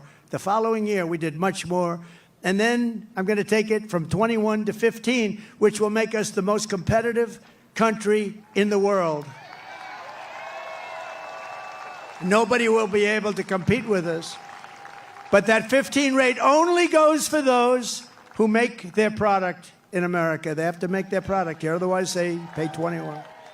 And we will protect those companies moving into America and all of our existing companies with stiff tariffs placed on companies that don't move in. If they don't come in, if they don't want to make their product here, that's fine, but they're going to be tariffed. We have to protect our companies, and that's what we're going to do. The only way they can get out of paying those tariffs is to build their plants and factories in America. We may even be able to get Elon to build some of them. I think we will. And hire American workers for the job. We're going to hire American workers for the job. We will pass the Reciprocal Trade Act. If China or any other country charges us 100 or 200% tax, then we will likewise charge them a 100 or 200% tax. We had a lot of problems on that one with the Senate, and we're going to get that done. Think of it. They charge us, and we don't charge them. Now they charge us, we're going to charge them the same thing. Reciprocal. It's reciprocal. I will not let Mexico, China, or any other country sell cars into the United States to the detriment of our auto workers who will do better than they have ever done. We're going to bring back the car business like it was 50, 60, and 70 years ago. Everyone's going to want to be back here. And I will not approve Japan buying U.S. steel 70 years ago, the greatest company anywhere in the world. It was the greatest company anywhere in the world, and now we have Japan buying U.S. steel. I don't like that. We will deliver massive tax cuts for workers, and we will have a policy that I think is so great. No tax on tips. No tax on overtime. And no tax on Social Security for our great seniors. No tax. And you know, when you think of it, our seniors were hurt so badly. Inflation has killed our seniors. You know, they have a fixed income, and it just got worse and worse every week, every month. It's gotten worse and worse, and it's just horrible. And they haven't gone down. They've only gone up. Prices have still only gone up. And while working Americans catch up, we're going to put a temporary cap on the credit card interest rates at 10%. People are paying 28% interest, 25% interest. I will always protect Social Security and Medicare with no cuts. We're not going to do anything with Social Security, but they're going to destroy Social Security because all of the migrants coming in are going on between Medicare, Social Security, other programs, and nobody is able to afford it. I will settle the war in Ukraine. I will end the chaos in the Middle East, and I will prevent, I promise you, World War III. We're not going to have World War III. And right now, we're very close to having it. We will lead the world in space exploration. Thank you, Elon. We will lead the world in military, and we will reach Mars before the end of my term. Elon promised me he was going to do that. I don't know. Can you do that? Stand up. Can we do that? He wants to reach. I think he's going to do it. JD, work on him. Work on him.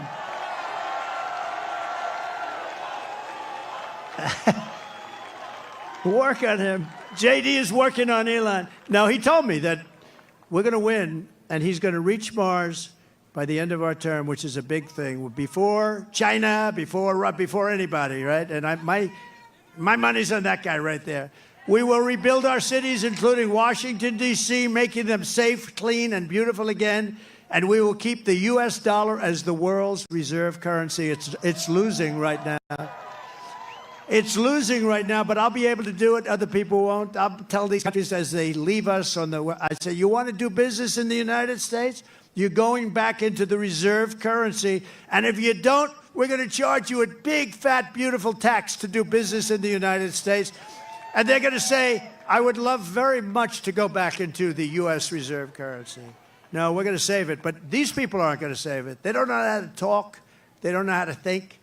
Together, we will deliver low taxes, low regulations, low energy costs, low interest rates, and low inflation so that everyone can afford groceries, a beautiful car, and a home. Very basic. It's very basic.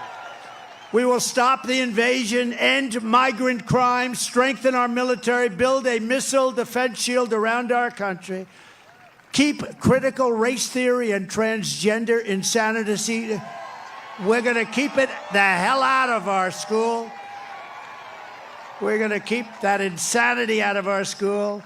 And as I said, we will keep men out of women's sports. So demeaning to women. You saw that in the Olympics. They have female boxing, women's boxing, and a young lady from Italy, very good boxer, very, very good. She was all excited, but she played a person who transitioned. A male transitioned to a female.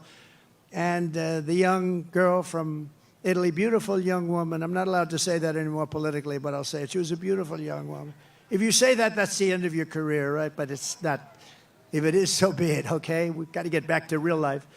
But this beautiful young lady is out, and she gets, boom, a little jab, left jab.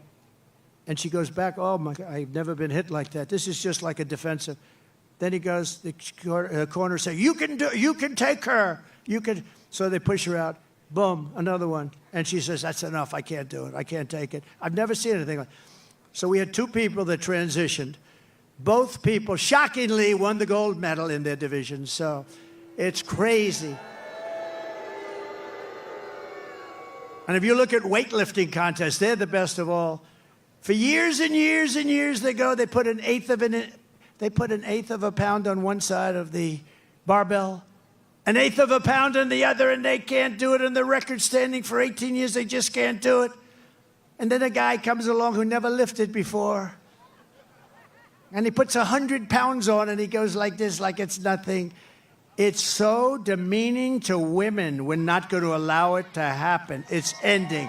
No men playing in women's sports. And we will defend the Second Amendment, protect religious liberty, restore free speech, and we will secure our elections. Everyone will prosper, every family will thrive, and every day will be filled with opportunity and hope. We need hope. We need the American dream back, don't we? We're going to have the American dream. We're going to have the American dream, so every kid in your family is going to grow up and say, I want to be like Elon Musk. I want to have 200 billion in cash. I'm going to be like Elon Musk. That's the American dream. But for that to happen, we must defeat Kamala Harris and we must stop her country-destroying, radical left agenda once and for all. We cannot have it happen. So you must get out and you must vote. Here in this incredible Commonwealth, we stand on the shoulders of generations of Pennsylvania patriots who gave everything they could give, every single thing for their rights and for their freedom. Pennsylvania is where our founding fathers declared American independence and sounded the beautiful Liberty Bell. It's where the Army weathered its brutal winter at Valley Forge, where General George Washington led his men on a daring mission across the Delaware, and where generations of tough, strong, beautiful miners and steelworkers put Pennsylvania's spirit into every single thing they did. And from Gettysburg to Germantown and Philadelphia to Barron Hill, and from Brandywine to right here in Butler, this is the place where Pennsylvania patriots poured out their blood with the love of their country. They love their country so much. And so in honor of all those American heroes who came before us, we will press forward.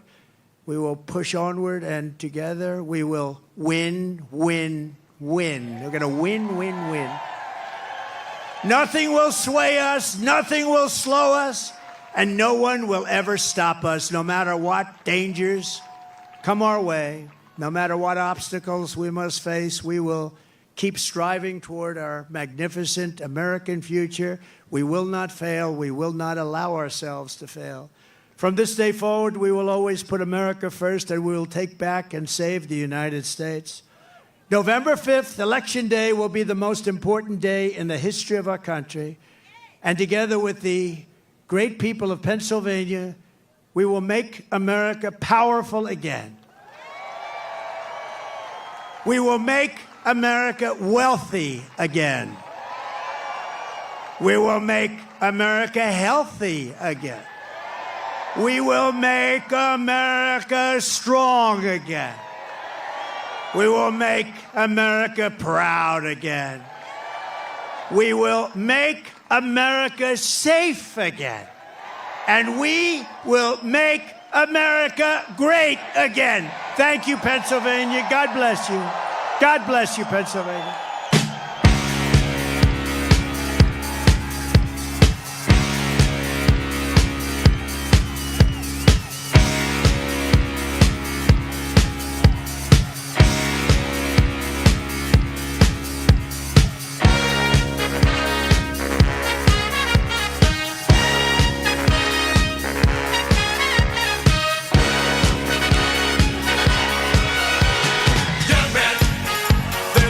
To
principessa nella tua fredda stanza. Guardati le stelle che tremano d'amore e di speranza.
A secret chord that David played and it pleased the Lord.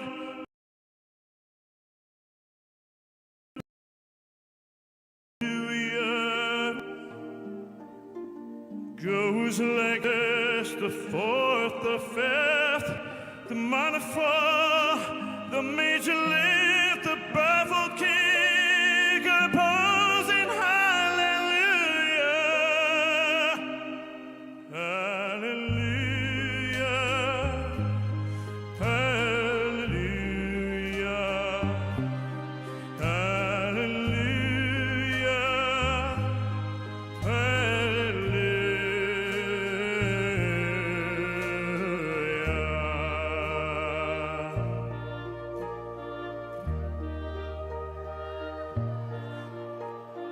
Faith was strong, but you needed proof. You saw her bathing on the roof, her beauty and the moonlight overthrew you. She tied you to a kitchen chair. She broke your throat. She cut your hair from your lips. She drew the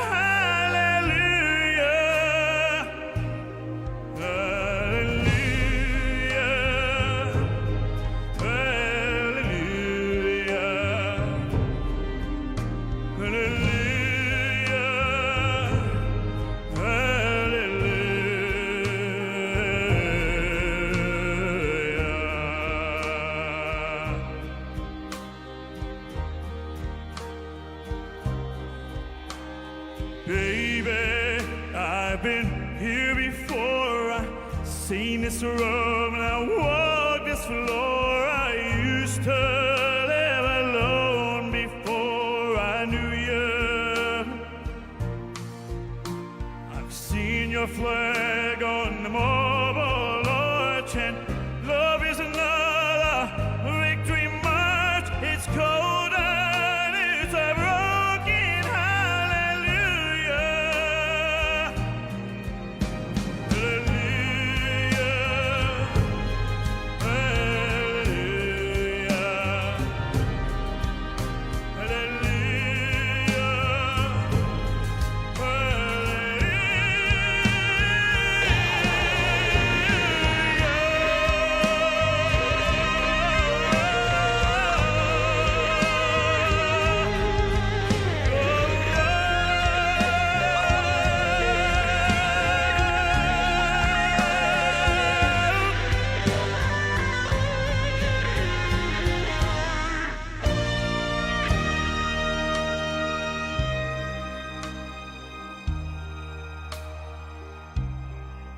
did my best, but it wasn't much. I couldn't feel, so I tried to touch.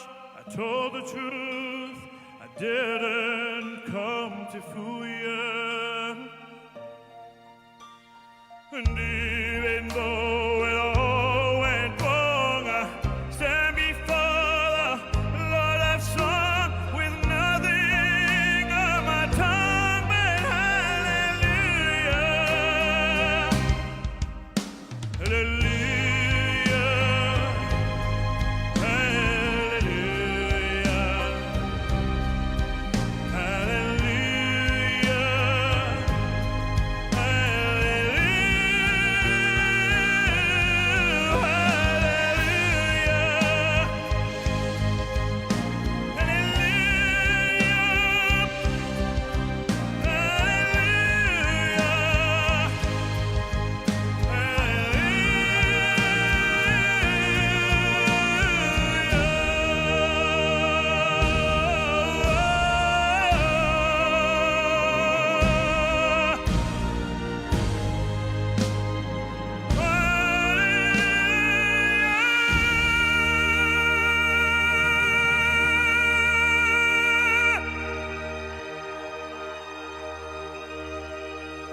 Thank you.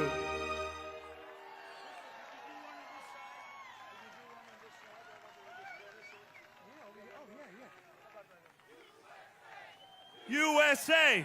USA!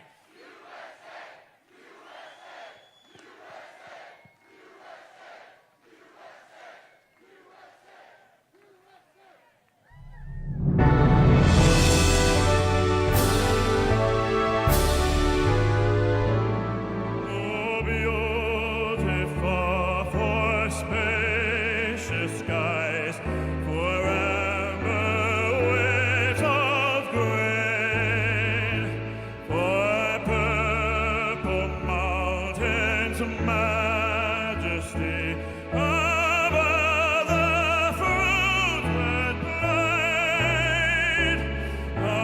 America, America, God shed His grace on thee, and crown thy God with brotherhood from sea to shining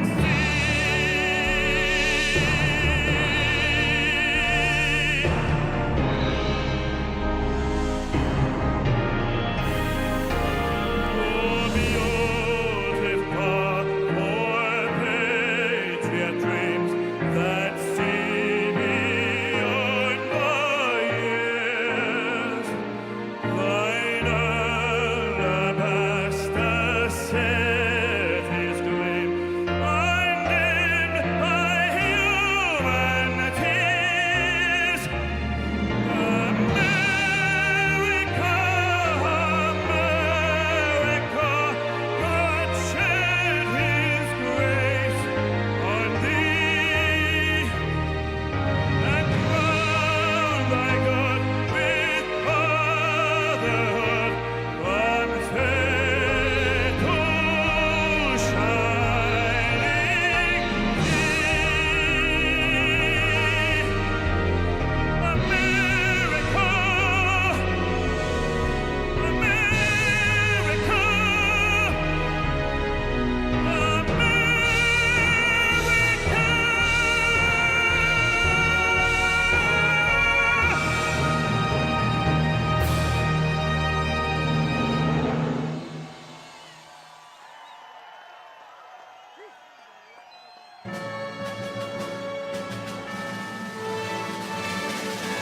Lord my God, when I in awesome wonder consider all the worlds thy hands have made, I see the stars, I hear the rolling thunder, thy power throughout the universe displayed.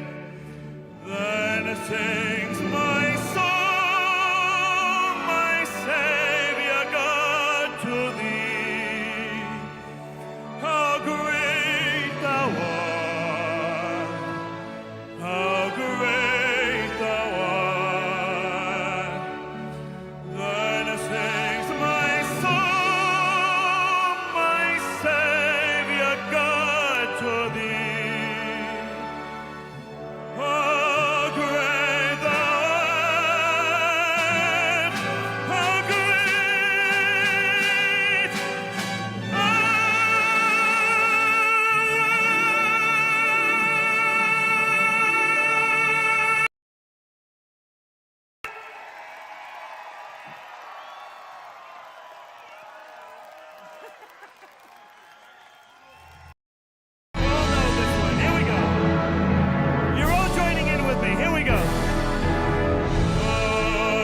Let's hear it one more time for the 47th President of the United States, Donald J.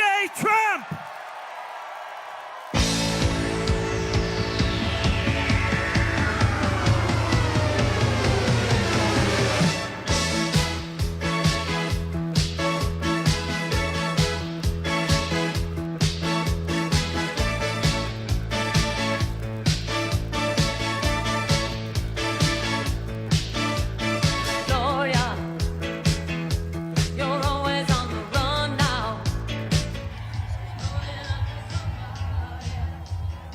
Nikki, I think that was the greatest rally of all time. Of all time, I'm like, I don't even have words. I honestly, that's a lot for me to say that I don't have words, but I don't. It was tremendous on so many levels. That ending, I mean, watching him walk off stage, I watched the flag wave as we heard that incredible operatic masterpiece over the last several minutes, and watching President Trump, he was absolutely in his glory, and I'm so moved, and I hope all of our viewers are as moved as we are. This was an incredible speech. We'll give you a little wrap up in a moment, but first we'd like to thank all of our incredible sponsors tonight. Absolutely. You can text Trump to Birch Gold at 989898. Text Trump to 989898. Of course, that free silver Trump coin memorializing what took place here in July is yours free with any purchase. What a great way to get more tax-sheltered savings in addition to your 401k or IRA. Text Trump to 989898 Birch Gold. Amazing. Also, we want to thank everybody. We're really excited about this really amazing wine, the Republican Red Winery. It's proud to introduce Never Surrender. It's a wine that captures the very essence of American resilience. And, we're very, very proud to bring it to you because so many people have so many things to celebrate after tonight, realizing just how special this rally was. We have to tell you, the coolest thing ever is that this Republican Red Winery is going to be commemorating, like you just said, also President Trump's most iconic moment when here in Butler, Pennsylvania, just shy of 3 months ago, he had that attempted assassination, but he survived it in triumph. And I'll tell you what, if you go to RepublicanRed.com, you can buy your most iconic Never Surrender bottle of Pinot Noir. It's incredible. Act now. You can own a piece of American history. And of course, with less than 2,000 bottles, this is a very exclusive offer. Make sure that you get yours. And by the way, when the bottles run out, there's no more. It'll be all gone. Your bottle will arrive at your doorstep, hand numbered. And it comes with a certificate of authenticity. Pinot Noir is 100% made in America, and it is from the wine to the bottle to the cork. I love that. To make this even more meaningful, of course, a significant portion will also go directly to the Trump campaign, and you don't want to miss your chance to get this. Get your exclusive code discount by using RSBN, and you might be able to receive some free shipping on that, too. That's a $30 value. Once again, it's RepublicanRed.com. I could definitely enjoy some Republican Red after Michael's beautiful angelic voice tonight. Right? President Trump's favorite tenor and dear friends. A great singer at the New York Metropolitan Opera as well. Just so beautiful. The Wellness Company, we've seen drug shortages and pharmacies turning people away. Don't risk being told no when your family's health is on the line. The Contagia Emergency Kit gives you control. No red tape, no delays. Dr. Peter McCullough helping to save lives, especially during flu season. MakeCareGreatAgain.com. Use code RSBN and save up to $60 off with free shipping. MakeCareGreatAgain.com. Use code RSBN to save $60 off and free shipping right now. Wonderful. We have just a couple more to get through because we really want to thank everybody else. I believe also. Absolutely, the Tax Network. Yes, Tax Network. If you're struggling with any back taxes or returns, we have thousands of IRS agents brand new and 5 million collection letters that went out just in January alone, beginning of this year. Aren't we sick of the Biden-Harris administration, all the things they're doing to harm the American people? But you don't have to fear because Tax Network USA doesn't just negotiate, they take action. Licensed in all 50 states, can handle state and federal tax issues. The clock is ticking, so don't wait for the IRS to take advantage of you. Call 800-357-1415 or tnusa.com/RSBN, 800-357-1415. TNUSA.com/RSBN. Don't let tax issues overpower you, turn to Tax Network USA. That's the way to do it. By the way, we want to thank you so much for joining us on RSBN. We are your official 2024 election headquarters. There's no better place to be. We are committed to bringing you the most comprehensive coverage of Donald J. Trump in this entire campaign cycle. And of course, we are going to make sure that if you stay tuned, you're not going to miss a single minute of all the action. And we do encourage you to like and share our broadcasts. It's always important. And while you're at it, subscribe to the channel, and you can hit the notification bell, and that will inform you every time there's an event that you're going to want to watch. Also, if you follow us on any social media, we're always here for you. RSBnetwork.com is also our website. And again, for exclusive updates, we always remind you can go straight to your inbox by just going to rsbnetwork.com/newsletter. And if you love our content and you want to support our mission, right? Because we're here for you for long days, and we travel the country, of course. So consider donating at rsbnetwork.com/donate. Every contribution, big or small, is going to help us continue to bring you the coverage of President Trump that you've come to expect and deserve, of course. Text RSBN to 801801, and that will help you stay connected with all of the latest news from RSBN. And we are your election headquarters. We're proud to do this for you in 2024. And to another gentleman who is a great election integrity warrior, Mike Lindell. The MyPillow topper comes in every bed size. You could put it right on or over your current mattress. And believe me, you will feel a difference, especially if you have kids in college. You have those very uncomfortable mattresses. Or if you stay in a hotel. Or if you stay in a hotel and need a better bed. Doesn't have much of a bed. So that you have that you can work with. And Mr. Mike Lindell has this special for a limited time only. You can get one for as low as $69.99. And other deals besides that. He has a $25 sale going on for several products, including his original MyPillows. These amazing offers won't last too long, so order now. Just go to mypillow.com/RSBN. It's mypillow.com/RSBN for all these amazing deals. We thank our sponsors here at Right Side Broadcasting, and I just think we had God Bless America, America the Beautiful. Wow. Ave Maria. So many beautiful songs. Puccini's Immortal, Nessun Dorma, which is his, I believe that's that's President Trump's one of his favorite songs of all time. Yeah. And it's Victory right at the end of that beautiful opera. Well, Nikki, this was a pleasure. We had Elon Musk here. We're going to Mars in the next going to administration. Mars. Yes, that was the breaking news of the day. We were just talking about it. I mean, to hear him say, before my administration is over, we're going to put a man on Mars. It's amazing. It's amazing. You heard it here first. And all with the backdrop of honoring Corey Campitor and his family. This was a special day, an emotional day, and a moving day. And Nikki, not to speak for you, but there were a couple moments for both of us where we had to step off for a moment, just with a couple of tears streaming down our faces, because it was emotional. This is the greatest movement, as Eric and Laura Trump said, in American political history. It's really not politics; it's about a family. It's about a family. But for you and for yours truly, thank you for joining us tonight on probably the greatest rally we have seen ever. I think it really was special and somber. Maybe the greatest show on earth. Right, it really was, and it was a beautiful. Like, we started the whole broadcast today saying we want to see a balance of that sentimentality, that emotion, that somberness, that tribute that was so well deserved, but also a little levity and fun, and we got it all, as we always do. By the way, I will be with everybody on Monday in Doral, at Trump Doral, for a very special commemorative event once again, as it is October 7th. So I hope you'll join us for that. And where can we see you next? And tomorrow, Wisconsin. I actually will be down in the studio, and